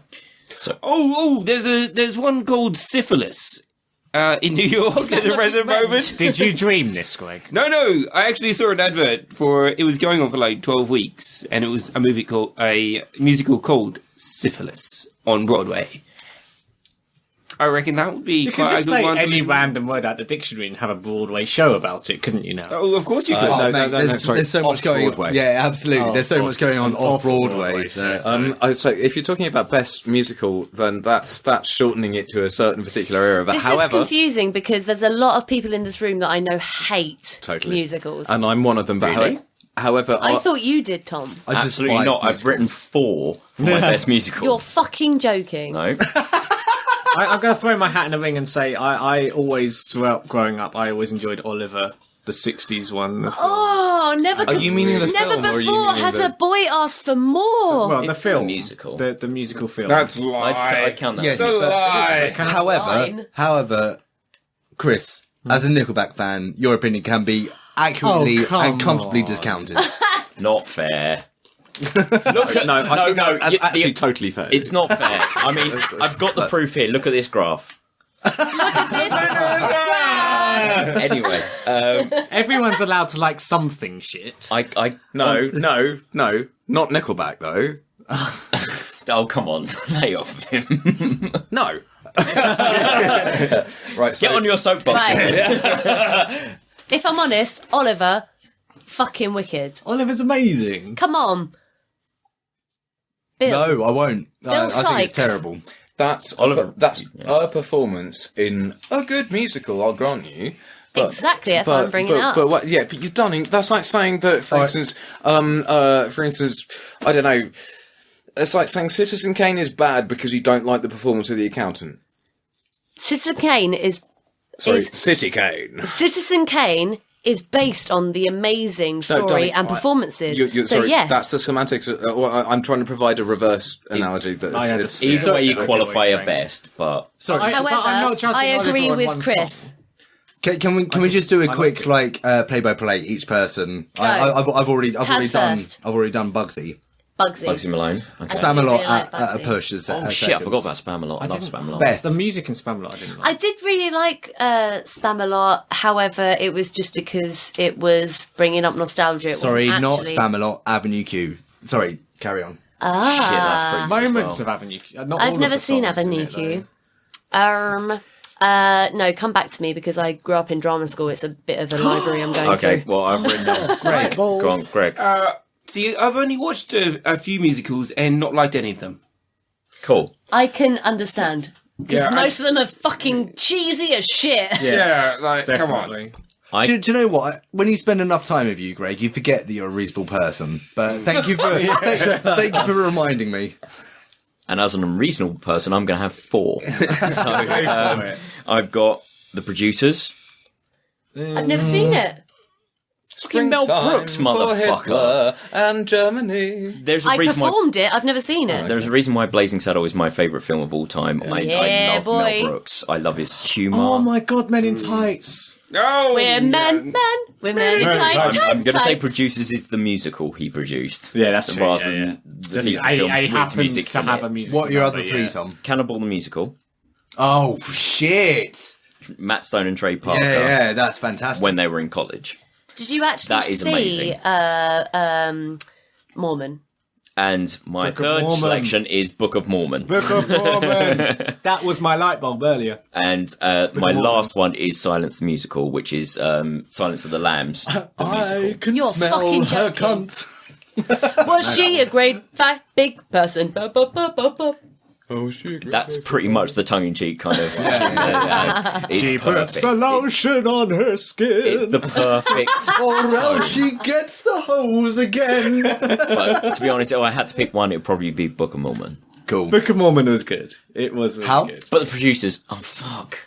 I'm going to be awful and say that I'm not going to make any decision because I genuinely cannot stand musicals, even though I will credit with a number of them with well-written tunes. I think I just can't stand them. So No, fair enough. Yeah, fair enough. To be fair, Fair like, enough. You're taking the Greg defence. I think I have to have comedy Pleading the fifth. involved in a musical to actually have it hold weight with me. I mean, Chris. Les Mis is a close second, but the first is none. So No, fair enough. Chris, so are you sticking with Oliver as your favourite musical of all time, or the best musical of all time? Yeah. I think You I are. am. Yeah. Okay, so we got Oliver, we got Bugsy, we've Let's got go with- from Beth. Oh, Fuck. you haven't picked one Right, yet. okay. So basically, so I don't think this is different to anyone else's upbringing because I went to stage school, which a bunch of us did as well. I don't think that's different necessarily, having to perform stuff before you've actually seen stuff. But Cats, me and my best friend from school, we used to take the absolute piss at every single Andrew Lloyd Webber musical. Cats, Yeah. basically, Yeah. is na na na na na na na na na. Woman, you had the VHS. Na na na na na na na na na na na na. Guess what's gonna happen? Na na na. Well, yeah, I mean, So- it's an Andrew Lloyd Webber musical. Yeah, exactly. Which is why I feel like I'm coming from it in a different way. The reason why I love those things so much is because 2 hour some pop of song. them, yeah, no, it's because some of them Thank you, Hal. That I've been looking for that description for a long time. they're not pop, they're less than pop. Trash. Me and Lex used to laugh our asses off at some of the musicals that came out because they were so ridiculous and they were so cheesy. And like that Phantom pushed of the them. Opera and it's 80s opera. It's- I love Phantom of the Opera. I just want to take but the I'm point. wondering if I love Phantom of the Opera and Cats just because I took the piss out of them so much. Do you know what I mean? So it got to that point where it was comedy taking the piss. I mean, there's amazing songs like Bring Him Home. You can love something It's- ironic. Bring Him sorry, Home, I Les think- Mis, absolutely amazing. If you don't mind me saying this, that from different writers, obviously Les Mis was written, had no involvement whatsoever with Lloyd Webber, and this No, is why it's possibly that's one of not the why I more meant it, successful musicals that exists. And by the way, as a piece of entertainment, it's utterly wonderful. Beth and I Don't just watch the movie.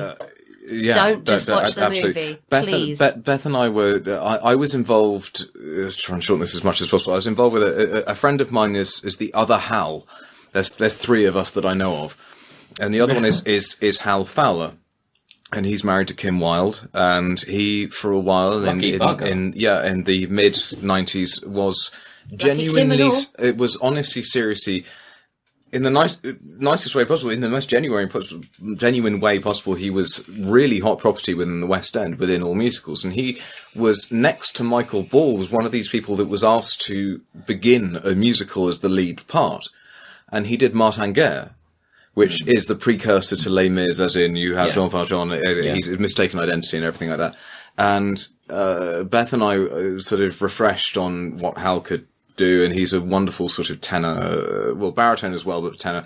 And there's him doing Aspects of Love, which is one of the apparently most awful. forgotten Lloyd Webbers. The reason why it's most forgotten is because it's pure Lloyd Webber. It is utter dross. Yeah. There was a period in at least the 90s, if not the early 2000s, where musicals were pop. And genuine. If you remember, Aspects of well, I don't Love know if, has a wonderful moment where the main character barges in and goes, "Has anyone stolen my copy of War and Peace?" At which point, noticing that his daughter's getting on with someone, "Sorry for barging in." Boom! wonderful. Lloyd Webber. What? Do you know what? I feel it's quite telling that the second Beth said "cats," Hal shivered and huddled closer to the wall. Yeah. That's something I watched him do. The It's reason I brought possibly up one of my. The reason I brought up Cats is because it is one of those. It's almost like satire. It's a little bit ridiculous. I have to admit, I've never seen it. It is Don't. so appalling. Don't. So Don't. appalling. Don't. But Beth used to play that VHS quite a lot. yeah. And I hated it. You're so saying that as much. if I thought it was all McCavity's pure twat. gold. I didn't. McCavity's a twat. Cool. Sorry. I mean, so I think at this point, like Beth having said "cats," we can pretty much. That's not my answer. Oh, is it not? Because that's the answer you gave. Okay, no one's been listening to what I said. Your favourite musical, dear. I have. I'm going to press you. 3, 2. Tom, are you Are you going to stick with? Your favourite musical is Cats. Was it Cannibal the Musical? No, mine was Book of Mormon. Book of Mormon. Yeah. I so we're just really waiting on want you, to Beth. see that. I've I got really wanna see that. maggots in my scrotum. The reason why I brought up Cats is to take the piss out of it. Fair enough. So a lot of musicals, growing up in stage school, you do this razzmatazz jazz hand stuff. And you are, and by the way, you are forced to do fucking it. funny. It is hilarious And you to see are- Joe Akers doing the lead while you're being the Big chorus up line. Joe Akers. Yeah, big up Joe Akers. But you are forced to do this, by the way, and it's part of your sort of standard. The amount of canon times for- I had to do for- Wicked, Yeah. that's serious dross. But it You think Andrew Lloyd Webber is bad? Oh. Wicked is fucking serious. I tell you what, Beth. You I quite don't. liked it when I You saw it. never know. You'll never well, know you exactly had your how brain bad. on backwards. I then. saw it for free. Well, that might have made a difference. Beth, you'll never Are know you a exactly. wicked apologist? No, I'm just saying I didn't pay to see it. But I Fair enjoyed enough. it. Fair enough. Beth, you'll never know exactly how bad Wicked is until you watch a cosplayer in a cosplay competition dressed as Elphaba trying to sing Defying Gravity. Oh my god. Wow. Fucking shitted that up. Anyway, so Beth's not provided an answer as yet. Feel free to do. So far we've got Book of Mormon, we've got Bugsy Malone, and we've got Oliver. That's what Greg and Hal have abstained for the I time think being. no, he said Bugsy, didn't he? No, I didn't. No, I you abstained. Oh. I like Bugsy. Bugsy's good, man. So Bugsy wins. Oh, Yes, the hang on. audience- the audience has a Something part from to the play. audience. It's just to jump to the left. Shout. And then a step to the right. Oh, that's well No, considered.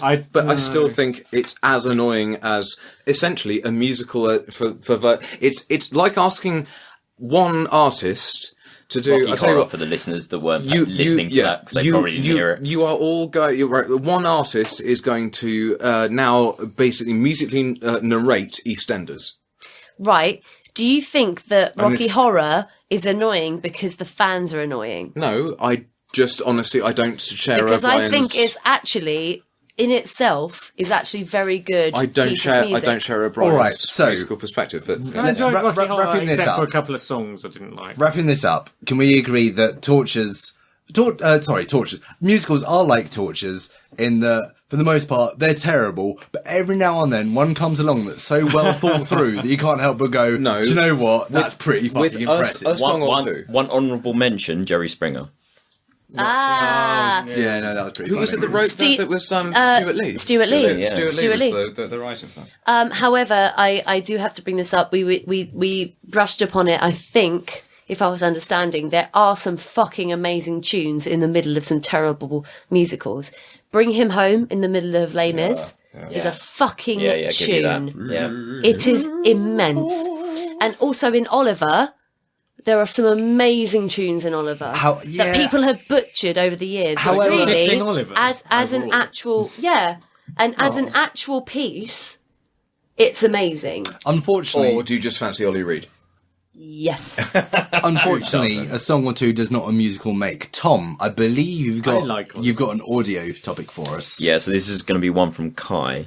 Okay. Hello, Carl. Hi, Kai. I So love please you. send in some more audio topics because we've only got a couple left. Our hosts are allowed to submit. Absolutely. Absolutely, yeah. Absolutely. And you send them to... As long as you do it in a Trump Emails voice. at pottopicpodcast.com. Sorry. How do you not know our email address? It's our website and emails at the front. Sorry, what's an audio topic? You're about to find out. You are. What's an email? Can someone flip a coin? Because I've got two. Or okay. roll a die and then I've got a cap here.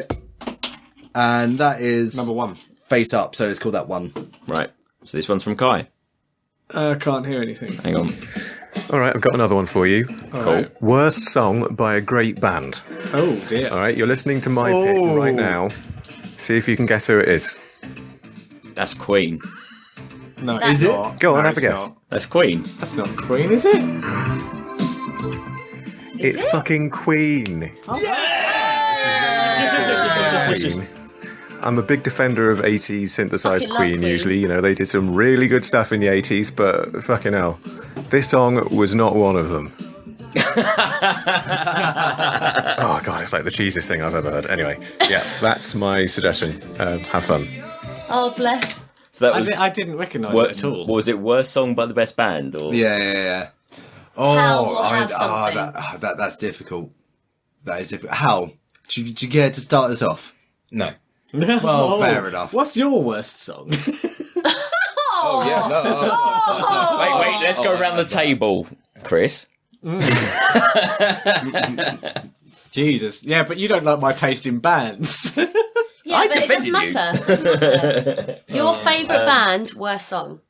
I don't know. I really like The Killers, but I really hated, was it Human?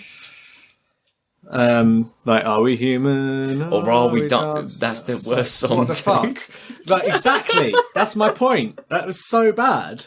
I don't understand. Like, because they started off so well. Their first album was amazing, and just, don't know. I have No, a fair very enough. easy answer. Because Metallica aren't actually my favourite band. Because my favourite band is Howitzerbug Coyote. Look them up. Are you actually please, saying that? please. Honestly, you'd say that over Metallica?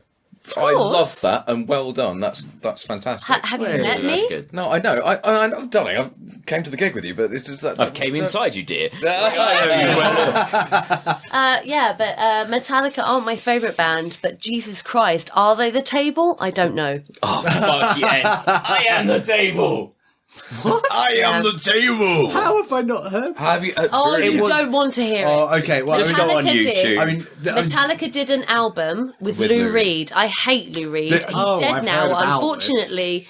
God rest his soul. I was gonna say, However, like the shoe musician. I mean, no. they made Lou an Reed's- album with Lou Reed. It is a concept album. Lou Reed did some good stuff. Well, There's it's some stuff barely that I a enjoyed. concept. The concept is However- there's music. No, How- it is a concept album based on a German poet. Right. And where basically Lou Reed decided that he was, it's somehow, I don't know, I go so far as to say somehow the arbiter of good, decisions and class and art and everything by saying that I'm going to attribute not just the poetry of this one particular artist, is that he would interpret the poetry of it over Metallica jamming really badly whilst Hetfield echoes whatever Lou is shouting into the mic. Because Now- apparently now Lou Lou is Reed- sacrosanct. Now, Lou Reed, one has to, whilst we remember, shall we say, Venus in Furs, Take a Walk on the Wild Side, The Beautiful Day, those are, shall we say, in a handful, They're the things all right. that we remember are iconic good rock tracks. tunes. Okay, They're all right. Yeah. what one not forgets Queen. is that beyond Berlin, Lou Reed was a very difficult arsehole musically. And he was a misogynistic, horrible dickhead who, by the way, decided post Bob Dylan that pitching doesn't matter. He is simply Lou Reed. So what happened after that is that Lars Ulrich had a conversation with Lou Reed, and the rest of the band were told that that's what's happening. So they jammed tunes whilst he describes he not just quotes, just describes the poetry of this one body of work that he particularly likes. And it is not just laughable, as you end up, it's not train wreck cinema, it's like, this is, let's honestly write this out as soon as we can. Yeah. But interestingly enough, there's also David Bowie said it inspired Lazarus. talking about David Bowie, that does bring up Dancing in the Streets. Oh, God. that's Fuck's a sake. You sad, literally just sad stole tune. my one. Well You played. fucking arsehole. But Thank you. also, Beth, you bring up the table. You invoking the table. I'm invoking the table. It does kind of extend the topic further to worst album by great bands. Okay. So let's also include that. Now, I know I've got some. I can't find them at the moment. So if anyone else has got anything, please go. If Jason Yeah, no, was, I've got Is this one. a song or an album that's by Song. well, it was song, Worst but yeah. song, yeah. is the topic. I mean, there's plenty of songs like, oh shit, no, I'm not going to say. I've got a track that is quite Go for obvious. Well, no, I love Leanne La Havas so much, and if I ever have to listen to my song skip to What You Don't Say again, Okay. I'm going to be really annoyed. fair enough. And when we went to go see Leanne La Havas perform at the Royal Albert Hall, which was literally an out-of-body experience, it was so good. Yeah, I It imagine was- would be. Oh my She made me cry God. twice. She was just otherworldly. Wonderful. Yeah. And she played my least favourite song, and apparently it was, I don't know, worth it for the Royal Albert Hall, and I was just like, Go on, Tom. So my obvious one is Beastie Boys, You Got to Fight for the Right to Party. ah. I have to Really? say, I don't know enough of the Beastie I- Boys. You really to- don't like it that Yeah, much? but you must know that I love song. the Beastie Yeah, but Boys. it's alright. They wrote that song It's as a alright for a protest. cheesy- Yeah, but Yeah, they wrote that cheesy. song as a protest against what was going on in the charts. And you didn't like And it became their most popular track. It's why they never and they play had it to anymore. reinvent themselves. Is that their fault? But hang That's on. not their But fault. Are you It is, ignoring that in a entire way. album, that white album that's all their old... No, absolutely fucking not. I'm not talking about the album. I'm talking about that What's the track. song that they wrote about that bouncer at the club that you used to go fuck. to? But that's practically the same. I mean, it's just like, we don't like this guy. We don't like this guy. Blah, blah, blah, blah. He's a bit of a dick. It was basically like an That's quite good. angry statement about like thrash and all this kind of party anthems and all this kind of hard rock It was stuff that was going WWK on in the before- charts. And it was just like, they were hip hop as it was being... As a punk band. As a white punk band. Yeah, and basically. it was awful. Yeah. And Yeah, okay. then they did right. My after that. my personal selection for a song by a great band. I was, if you remember back in your own emotional history, the songs that really actually struck a chord, not just because your parents liked it, but a band that makes you go, oh no, that's mine. I've claimed this matters to me. And like songs like, for instance, by Guns N' Roses, like Rocket Queen really mattered to me. That was an amazing tune. And then Appetite for Destruction, the rest of it I loved it. And then I went through the Use Your Illusion double album thing that rocked my world. I was devoted to them. I wanted to be Slash. That's why I bought a Les Paul.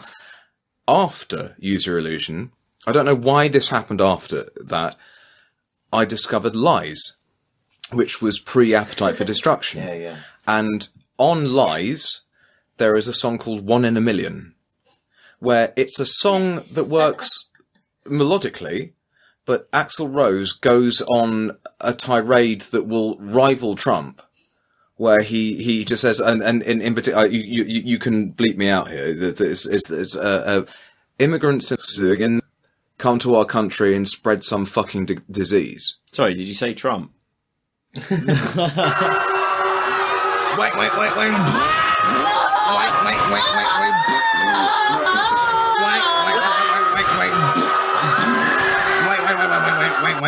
But you shouldn't say again. Right. So, and so it was at that point when I heard 1 in a Million and just went, oh, I don't actually think Axl Rose is a very nice person.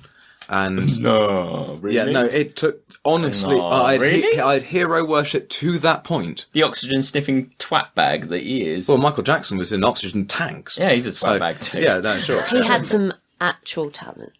Yeah, but no, hang on. Axl Rose is a very, good at very, ripping very. people off. Yeah. Axl Rose is exceptionally talented musician. His voice is talented. Michael Jackson's actual songwriting ability is talented. Or you could say Quincy Jones was He did Sonic the fantastic. Hedgehog music. Thank you. All right. Unfortunately, my answer, not a lot of people are going to know, and it's for the best, but it's Little Green Men by Steve Vai. Oh, really? I've No idea. Really? fucking hate that track. Oh, out of all of the things you can decide from Steve Vai, you'd say Little Green Men is honestly that. Yeah, for sure. I love Steve Vai. You have a plethora, but dare I say, a miasma of bad tunes by Steve Vai, and you choose that. Oh, I'm on your cause. I like you. No, I mean, for the most part, I'm on board with Steve Vai. Because at least with some... He wears good tights. He wears good tights, and he's always trying... He's usually trying something new, and yeah, sometimes a lot of the shit... It may sound old. For instance, like Blood and Glory is cheesy as fuck, but I can't help be roused by it. But Taz. Little Green Men is awful. Taz, shut up, we know you can play. Which one's that? Of Passion and Warfare, where he effectively does a sort of musical, as we were saying earlier. He recreates what he imagines should have happened at his own preschool, when his own teacher realizes the absolute innate genius of this man. Yes, I do know the one. Is that Blue Powder? Maybe. No. I find it fucking. That track entertains me. I find it really funny. I just think it's so... Oh, anyway, well, there you are. See, I put mine... A lot of people aren't going to know this band, but they were quite large in Australia, like Silverchair. Oh, yeah. God, Yeah, I know. Yeah. Live in a cemetery. But they did some absolutely, they did Frog Stomp, and that was and Freak, and they did some amazing songs, and then they did Anthem for the Year 2000. Yes! Yeah! And I was done, just sitting there watching my TV Yes. and going... Do you know one of the saddest stories about that, though? Fuck you. Daniel Johns, though, is it turns out that Natalie Imbruglia was practically, if not She was married. torn. Yeah, she was torn. Not written by her, by the way. Yeah. Really? Honestly, Torn was very much written. No, it was written by that My guy whole of world Casualty, is coming wasn't it? down. No, he was just in the video. Torn, if you don't mind, was actually written by a Scandinavian artist. The original had Reeves Gabrel's performing session guitar on it. Natalie Imbruglia bought the tune, and that was the tune that brought her into the chart success. However, Daniel Johns, she as good as married, and then literally 2 months after they married, he contracted this terrible version of rheumatoid arthritis, that crippled him to a point where he because my great grandfather on my mother's side died of this particular strain of arthritis, where it makes you this kind of like, imagine the 2001 Space Odyssey baby sort of thing. Yeah. It's like you're just crippled into this thing. And then Bruglia got to the point where she was carrying, as my great grandmother did, from one room to the other. Daniel Johns, if he's recovered now, wonderful, but he stopped off after the Silverchair, second, third album or something Third like that? album. And the saddest, he even created a guitar by Jackson called the Roswell Rhodes. Oh yeah, I had something. And it was shaped about like that. the Star Trek, the beat, but what do you call it? The communicator, the thing. And it was the Randy Rhodes by Jackson that was shaped like the Star Trek communicator. And he actually came up with this idea. But then suddenly, apparently, the world or karma decided that he'd written some bad tunes and gave him this crippling joint issue. Do you know what? Worst song by great bands. I'm going to have to go with pretty much anything by Daft Punk ever. Yes, absolutely. Like, they're obviously a great band. A lot of people really love them. I don't get it. I listened to Discovery, their big album. Yeah. And most of it is just, I know. It's the same. Them and Moby, just. You can also put a bit of Deadmau5 in there as well. Like, I've never listened to a single tune by him. he's a very talented artist. He's exceedingly artist. talented. Pop EDM artist. No, but talented, pop artist. However, sometimes vast swaths of his material is just filler.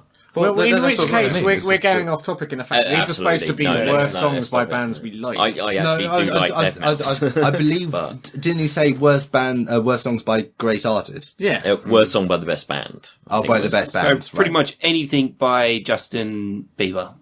They're not. He's not not even a a great band. It's not a great band. As an he's popular as an artist. But he's not. That's great. not best. But Popular he's does not shit. equal Yeah, best. Popular is not the same as great. He's not best, and he's not a band.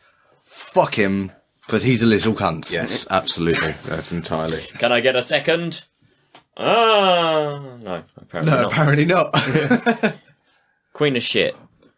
Anyway, so let's wrap up this podcast, I guess. May I just say, while you say Queen of Shit, my favourite thing that I thought I was like, fuck you, no, Queen of Great, and I remembered that, do you remember the film Highlander? Yes. Which we all were brought up on, and my Classic. mother actually specifically put me in front of Highlander when I watch this, and there's this tune that's so here we are with the masters of the universe, Yeah. you know, the born to be. It's like, oh, this is an amazing song. Have you ever listened to the rest of it? No. It's not. That is a great. prime example of a great band capable of excellence going, Fred, tell you what, you take the rest of this tune. Yeah, That's fine. they came up with a brilliant intro, and then just let it die. Here we are! You know, it's just amazing. And then suddenly it's like, bring on the girls! And it turns into a Motown tune about fat bottom girls. It's bollocks. You make the rockin' world go round. Actually, to be fair, that's the one track I actually like. What? That's a good song. Because What? It's the unqueen track of Queen. because it's about men. Is it? Honestly, is it? That's the legend, They're isn't it? called Queen. It's the myth. Oh, but he was bisexual. Bong. Though. It was no, apparently that song is about men. Yeah. wonderful. I like that. I think that's the reason why I like that track. Okay, no, that's Okay. that. No, but you have. I was on a how middle class is this? No, I won't even say that. I listened once to Another One Bites the Dust, and one can't. If you listen to this contemporaneously, it's an R&B track. It's fucking funky as shit. But his vocal pattern, it's an R&B track. Have you heard the version that was actually rock and roll though? The Queen recorded another version of Another One Bites the Dust. Another one. No. Sorry, that was We Will Rock Have You. you listened to the My David bad. Bowie, the isolated vocal tracks of David Bowie and Freddie Mercury performing Under Pressure? It's not only isolated, no. topped out by Dancing in the Streets. No, But fuck that shit. honestly, genuinely, Fuck it's that noise. Sorry, can we? It's the isolated vocal. Just Sorry. quickly, Sorry. just so we have an answer. How you can carry on for a little bit, but just so we have an answer. can we just go with Dancing in the Streets? I think that's fair enough. No, because Yeah, I like definitely. it. I'm just, no, I don't. Really? Really? You don't like musicals? Really? Terrible. I think it's better than the original. No. Even Eddie's like, dude. I disagree. I disagree thoroughly. The original was in its time and in its style. That's This two is just a people, bit- too wanker to understand what Do you know music why I'm is. saying that? It's because obviously I was born in a certain time, and at the time of '86 when that was Prehistoric released, era. I was in '86 when that was released, I was like, wow, that's really cool. Bearing in mind, this is the same time. It actually is 86, 87 that Bowie was in Labyrinth. So he was doing, Dancing in the Street with Jagger. Jennifer Connelly. And, Sorry, no. And have you read the 14. interview? 14 she was. Have you read the interview with Jennifer Connelly about that? And they so want to ask her, were you sexually attracted to Bowie? And they skirt around the subject of being like, was he interesting to work with? Like, yeah, he's really lovely. Like, oh, did you want to fuck him? Pro. She's fucking pro, However, man. right, so this was just around the same time that, by the way, Jagger, there was a really weird controversy about a load of things that Jagger, this is around the same time, just post mid-80s, where Jagger's own promo team told him that he could be bigger, and I quote, that he could be bigger than Michael Jackson if he just went solo. So you're left to your own devices as to what that means. Well, okay, Right. to wrap up the subject, Hal, your opinion is going to count for as much as it usually does, and we're going to agree on Dancing in the Streets is probably the worst made by the greatest ever. Tom, You corrected my fucking whimsy gland! Fuck you! Tom, shall we finish? Yeah. Okay, so does anyone have anything to plug? I do indeed. Go on. Spires, which is an amazing band around the sort of Manchester type area, are now writing new material, and it's really worth gluing yourself to their Facebook page and their Spires Official, if that were one word, on Facebook. They're just starting to write new material with a new guitarist, and I've been watching them for a bit. I've worked with them for a little bit, and they're starting to do some really exciting things. So please, please, please, please do go and check Yeah. them out. If you like your Opeth, if you like your Anathema and stuff like that, for They heaven's are sake, very anathema, actually, and Dream yeah. Theatre and stuff like that, honestly, please do just have a moment. So Chris. I'm going to be much less community-minded and plug my own shit. Fucking right, go for it. Have a look at on YouTube. Go and view Howitzerbug. Oh, it's a bug! And you can see me and Taz playing all sorts of weird shit, and me playing games and being shit at them. So if you like to laugh at people being crap at games rather than watching everybody else who's just really good at everything, watch my stuff. They're It's really funny. good, yeah. I've got nothing else but the book, so go to Amazon, do a search for Walking Out, and it's by me, Taryn Woolmore, and What's your Facebook? I've been told it's alright, actually. What's So- your Facebook? The Facebook is www.facebook.com/Taryn Wilmore Books. That's TAINWILMORE Books. Thank you. I already don't check that out. I haven't updated it in ages. Never But mind. maybe I will soon. Who knows? Oh, foreshadowing. Beth? My plug is for one of the best people I've ever met in my life. He's called Jake. And he moved to Munich, I don't know how long ago, maybe like half a year ago. yeah. Is it that long? Yeah, it's been a while. So basically, Jake moved to Munich, and he grew up on the outskirts of London, and he's put a bunch of videos up about a person moving from London to Munich and learning the language and seeing the sights and stuff like that. How do you make being an expat cool? Yeah, this is how you do it. Culture Check Shock out- the musical. Seriously, check out his YouTube. His YouTube channel is Yakobpk, and that is YAKOBPK. It's Yakobpk, and do you know what? Even if you're not interested in Munich, because he actually describes it in an extremely amazingly funny way. However, Yeah, he does. if you're not interested in that, fucking check it out because he used to do parkour.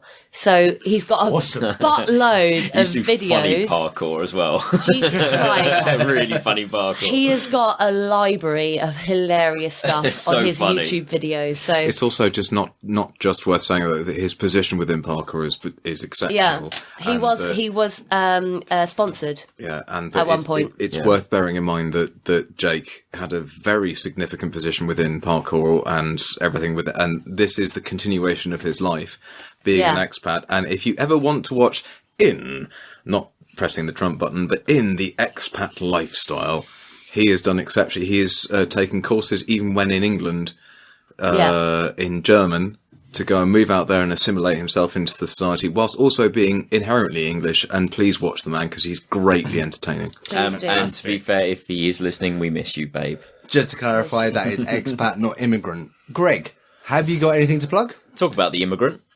Tom? Really have nothing to plug whatsoever. Okay, fair enough. No, that's already plugged.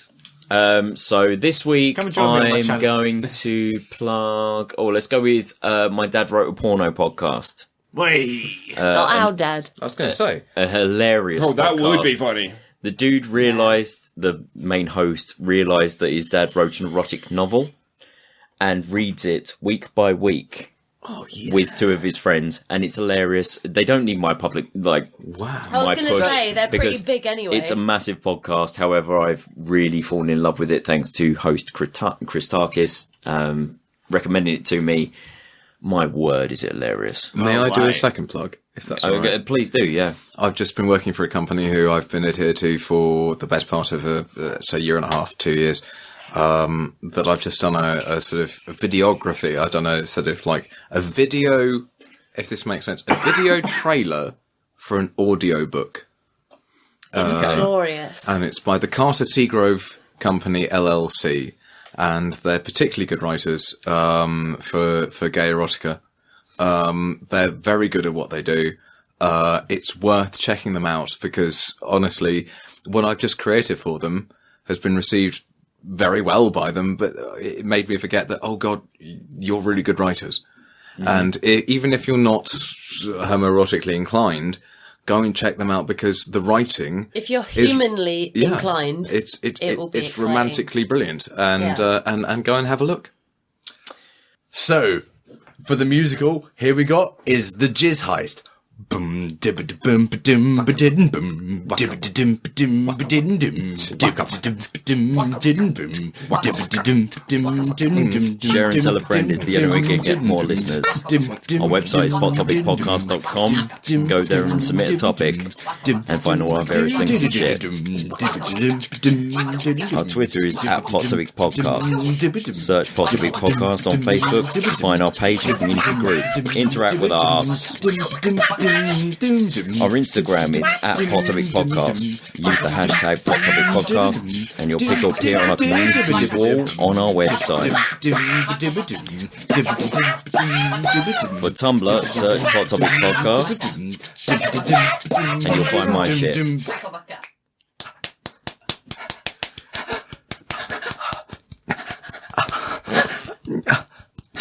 Yeah, you love it, don't you? You love it. Oh, you're gonna come so hard. You're gonna come so hard. Oh my God. Oh, you got a fist in the. You got a fist in the.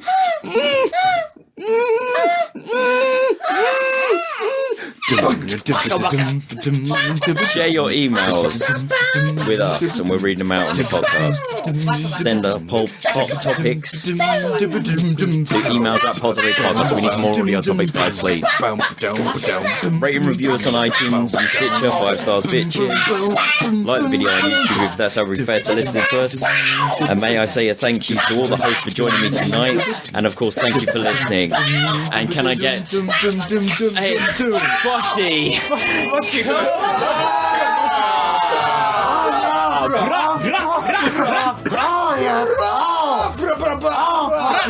Rap into your test tube. Rap into that test tube. Yo, blood, give me your creps. They ain't your creps, they're my children. Fucking Dutch. Second time's the charm. Music used in this episode was Meatball Parade by Kevin MacLeod for Competech.com.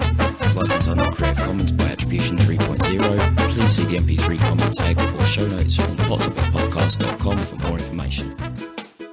Since like the last recording, obviously Trump is now president-elect. Can I want to suggest that maybe we just, rather than like just starting off with a big Trump thing, if anyone was, if we just save it for like an artificial topic. It may be natural. At some point, I'd just like somebody just say, do you know what? I'm going to hit the Trump button. Yeah. Oh, Tom, is there something on your phone that could be the Trump button?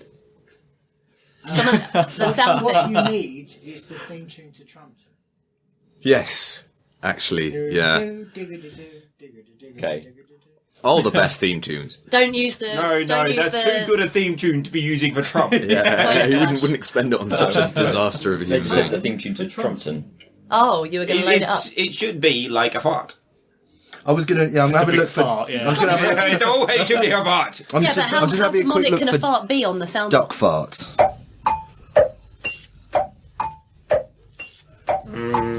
That sounds like trapdoor, man.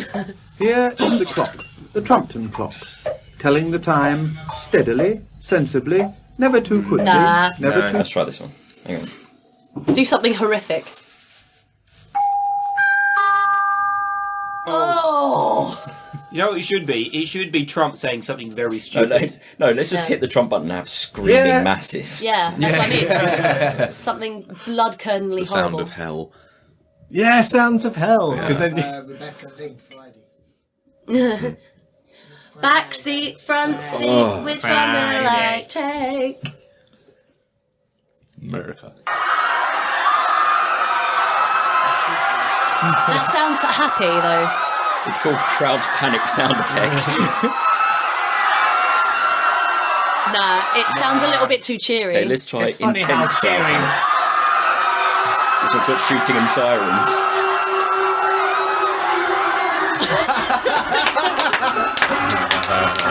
Right, that's good. I like that.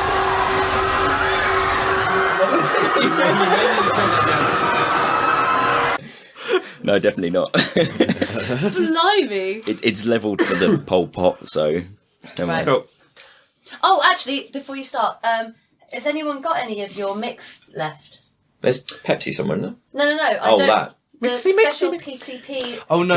I'm keeping the last of it because Heather and I wanted to. Can I Well, smell it, though? Heather wants to do a side by side taste test of hers. I'm really sorry. I made that when I was drunk, so It's really nice. No, it's fucking, no, I turned to Hal and just went... It's very fragrant. do you know all it needed? I discovered. Yeah, just a drop of water mixed in, and it was just kind of. It took the edge You're off not gonna use that, the are you? fire. And, No. and You made it don't more- need that. I'm just gonna... Shall we just Pliable. start this off with a quick whiskey review then? Seeing Hang as we on, got hang into on, it. hang on. Sorry, I just put like a schnifter in there so I can taste it. Did we not just do that? That can go in the bloops. No, 'cause I think we need to review that one more. There's Beth's review. It doesn't like whiskey. It still had some whiskey. Oh, that's very strong. Greg. Did you just do a? Well done, did you just do a flick knife with a fucking Swiss Army It's my knife? butterfly knife. No, it's a bottle Swiss opener. Army- It's my Swiss bottle Army opener. knife. Okay, so quick review of Famous Grass Smoky Black then. So it was alright because we drank nice whiskey first.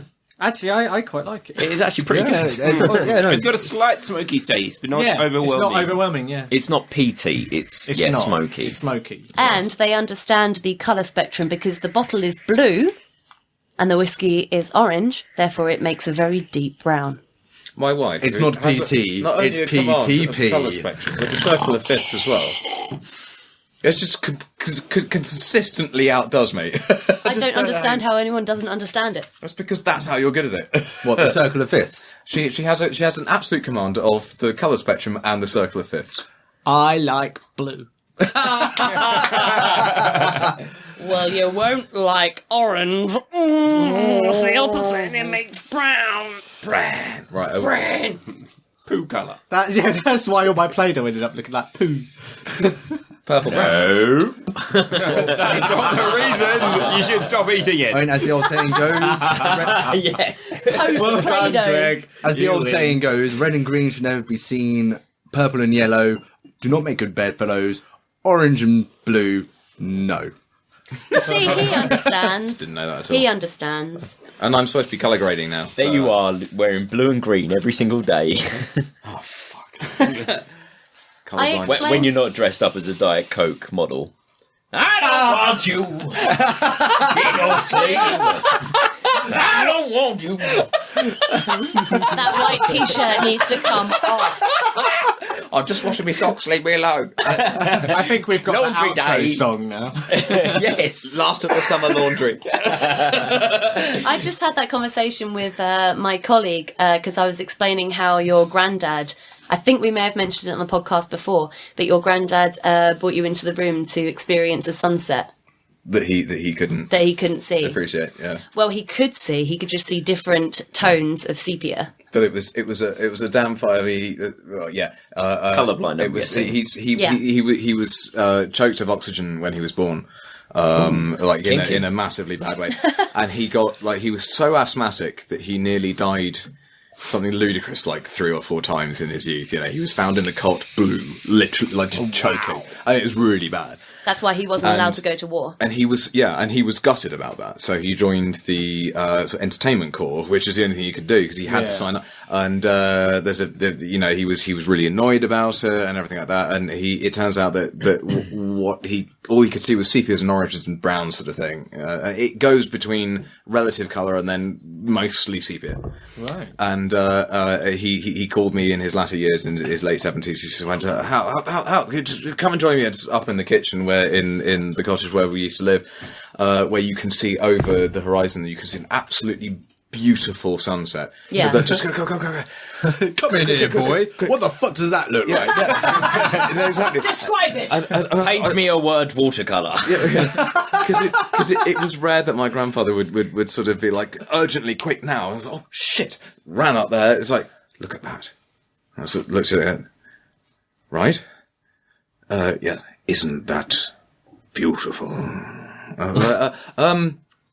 Grandpa, actually, that's really incredible, but you can't see that, essentially. You're just seeing a grading of different versions of orange. He's like, yes, but I thought you'd appreciate it. Oh, yeah. That's just like, that's a nice way of doing it. It's like, you can see the gradation. Grandpa plus being one. a famous like your grandfather being a famous dissembler as featured in The Meaning of Live. I'm surprised he didn't just go, yes, but orange is a terribly reflexive colour. He did once have that he bases some traffic lights were a real issue for him. In the sense that he doesn't see red, Top, middle, bottom. orange. Yeah, so he went from if it's on the bottom one, it's a Yeah. And then at that time in the 60s, when they had a sort of friend family that they would all travel together and everything like that, and they would drive through from literally Dover to sort of Venice kind of thing, and they drive through the whole of it, and they do it in a Mini and a Volvo. And loads of stories about it, but what the first time they did it, my grandfather completely got screwed over because he kept shooting red lights. Because at that time in the 60s, our traffic lights began. Sorry, your drivers, I'm not. Is that I think red is Red at the top. top. Stop. Yeah. Almost. Amber is go faster because you're going to get cut off. Yeah, quick. And then it turns out in certain parts of Europe, you go through a certain point at which it all switches. And he kept running red lights because, as far as he was concerned, he just saw a light at a position out of 3. And in Italy at the time, they went the other way. Oh no! So he kept, So, anyway, I mean, obviously, this is obviously why your grandfather was so fabulous, is because he lived his world was a world that was a mix between a Victorian family portrait and film noir. I just figured that he loved the silent film era and everything. This is a man that would just insist that, this screen's resolution is no. It's like, Grandpa, that's sweet of you, but fuck off. I don't know what you're talking about. But no. Anyway, shall we get on with the show? Yes. Absolutely. Do you mind if that goes in? Because that was actually a really good conversation. Please do. Yeah, we're banging it in the bloopers. Right. Bang it in the bloopers. I like that as a phrase. Bang it in the bloopers. Yeah, so silence, sorry. What was the pointing about? Oh, sorry, were you doing the talking about the silence? Yeah, that was silence. Oh, sorry, I didn't realise we hadn't done the silence yet. No one talking about talked, the did they? Oh, no, true. We can start whenever we're ready. Timer. I've got it. This ain't this cowboy's first rodeo, motherfucker. You're thinking of our Shit. recordings. Sorry? You're thinking of our recordings when we forget the time. Oh, no, he forgets we the timer forget to all the record. time. To be fair, We like forget what game we're playing. It's all right. You can't think with your mouth full. So It's the only way we can shut Taz up sometimes. I just filling my mouth full of Lego men. Yes. I was going to say cock, but all right. leg, man, leg. Sorry, just before we start, after I deposited semen, I didn't want to bring this in because it was just like legging the story over much. bang in the bloopers, But right? we could maybe bang it in the bloopers. I happened to be in London at the same time that the new Leicester Square Lego store was opening. Like after I left Guys and St Thomas, I was walking off to go to Avant-Garde to get some more vape liquid. Passed through Leicester Square and saw like all the things that were up saying, "Oh, join us for the unboxing at 12 o'clock." It's like, oh fuck it, I'm here. Like I'll go have a look at that. And maybe like I'm not really into Lego, but like Heather is, so maybe I can pick up some free shit for her. So I sort of go off, get my vape juice, and then sort of have a pop by some other places, have a look at some board games and comics and whatnot. Don't buy anything, and then head back to Leicester Square. And then I'm sort of looking like the line's a lot bigger than it was, and it's like, oh, okay, fine. Well, I'll just stand here. I'll have a look and see what's going on. So I just stood there, and this was part of me playing Pokemon Go. I just sat there, sort of playing Pokemon Go. And then at a certain point, it kind of occurred to me that, oh, somebody's standing next to me. And I look at this girl who's now standing next to me. And then, oh, okay, fair enough. Oh, no, there's a lot of people standing next to me. Oh, right. And then I look to my right, and there's even more people standing next to me. It's like, oh, so I'm in the queue now. So I might as well just, because I kind of assumed that maybe, like, a big store opening, they'd go, and come on in! And it'd be, like, one of the, like, Stampede. Black Friday kind of everyone comes in sort of things. So I kind of hung around for the opening, hoping to get some shit. And when it hit 12 o'clock, and this is fucking perfectly accentuated because at 12 dead, the Glockenspiel starts playing. Oh yeah. So just before that, everyone's like really excited. Everyone's like watching the time and whatnot. And then I'm just standing in the queue, and then over there, people are going 5, 4, 3, and then like at 3, my brain just goes, yeah, but this is Britain. I know exactly how this is going to go. Lego, no. 2, 1, and nothing happens other than the glockenspiels just start playing. The ding ding ding ding ding ding ding ding ding ding, and everyone just goes, oh well, and then nothing happens. Yeah. And so I stand for a little while longer, and I think maybe I'm there another 10 minutes before there's another countdown. And weirdly enough, they started this one from 7. They started 7, How 6, hipster. 5, and again, nothing fucking happens. So that's a troll in the crowd. If ever I heard one. yeah. Someone shouted 10, and the someone crowd shouted picked 7. up. That's No, proper the troll. crowd picked up on 7. So I hang around for a little while longer because I've literally got nothing else to do until I'm going to see Heather. So well, I mean, I'll see if I can get anything. And eventually some dude comes out and does some American style hyping. It's like, yeah, this is Lego. This is the biggest store ever. This is like, oh, fucking Lego. This is fucking Lego amazing. And everyone's going, oh, but Britishly. They're going Britishly, woo, which is, well done. Ah, and an occasional dicker going, yeah. And I watched this for a little bit, and just before he closes off, he just sneaks in there. It's like, we're just putting the finishing touches on inside, but then we'll be ready for Lego, yeah! At which point, I just go, okay, this isn't gonna happen for a while. But I have picked up the store guide, which I've had a look round, and apparently there is a Big Ben model version, which is weighs a ton, which is 1/13 of the actual Big Ben, the bell, not the tower, because it's the bell. But it's like, they're putting the finishing touches on inside. This is going to be a while. I'm going to go have some lunch. And then by the time I got back there, fortunately, I was standing next to some guys who are extremely recognisable. And they'd moved maybe 30 feet. So I was like, fuck it. Whatever. I'll go home. Had a wank. Very Post-semen disposit. I mean, I had a number of wanks that day. I don't know. I was fucking on it. Do you know what? I've only ever once been asked to provide a urine sample, and I found it surprisingly easy to do. I always thought, because I knew at some point in my life, it's only natural that at some point in one's life, you're going to get asked for whatever the reason is for a urine sample. And I always figured that it's going to be one of these things like the doing a jizz sample or whatever, is that you're going to be like, Can't go. can't go. The weirdest thing is, and I've worked this out, I think it's white coat syndrome, in the way that if you're worried about or you're under pressure to do something, you kind of slightly want to go. So when someone says, "Can you just go behind the curtain and do this?" It's like, yeah. Like, oh my god. It's really awkward. You need to like provide a stool sample. Oh god. Oh, Jesus. I don't know personally. But, So here's the thing about making like a jizz sample is, in order to do so, they recommend you have at least 2 days without any sort of intercourse or wanking. I went 3. So when it 2 days? At least 2 days. Dude, 2 days, found to, maximum 5. And like at that point, I went 3 days, and at that point it was simple. Like Mate, the second I started putting the porn, it's like, okay, I can forget about everything else. This needs to happen. Away we go. Johnny time for Tazzy Taz. His story about giving the sperm sample. I actually bowed down to him. That was a very well told story. Oh, thank you. No, hats off to you though. That's a raconteur piece of brilliance. But he had to get his sperm sample. No, I heard it. I was there. In an hour. Darling, I was Were you already here? Yeah. we didn't start till he arrived. He came before we started. I'm so sorry. I know, this is why it's a blind spot. It's just like, wife! No. Camouflage So in the sorry. Yeah. You weren't wearing black. I was very confused.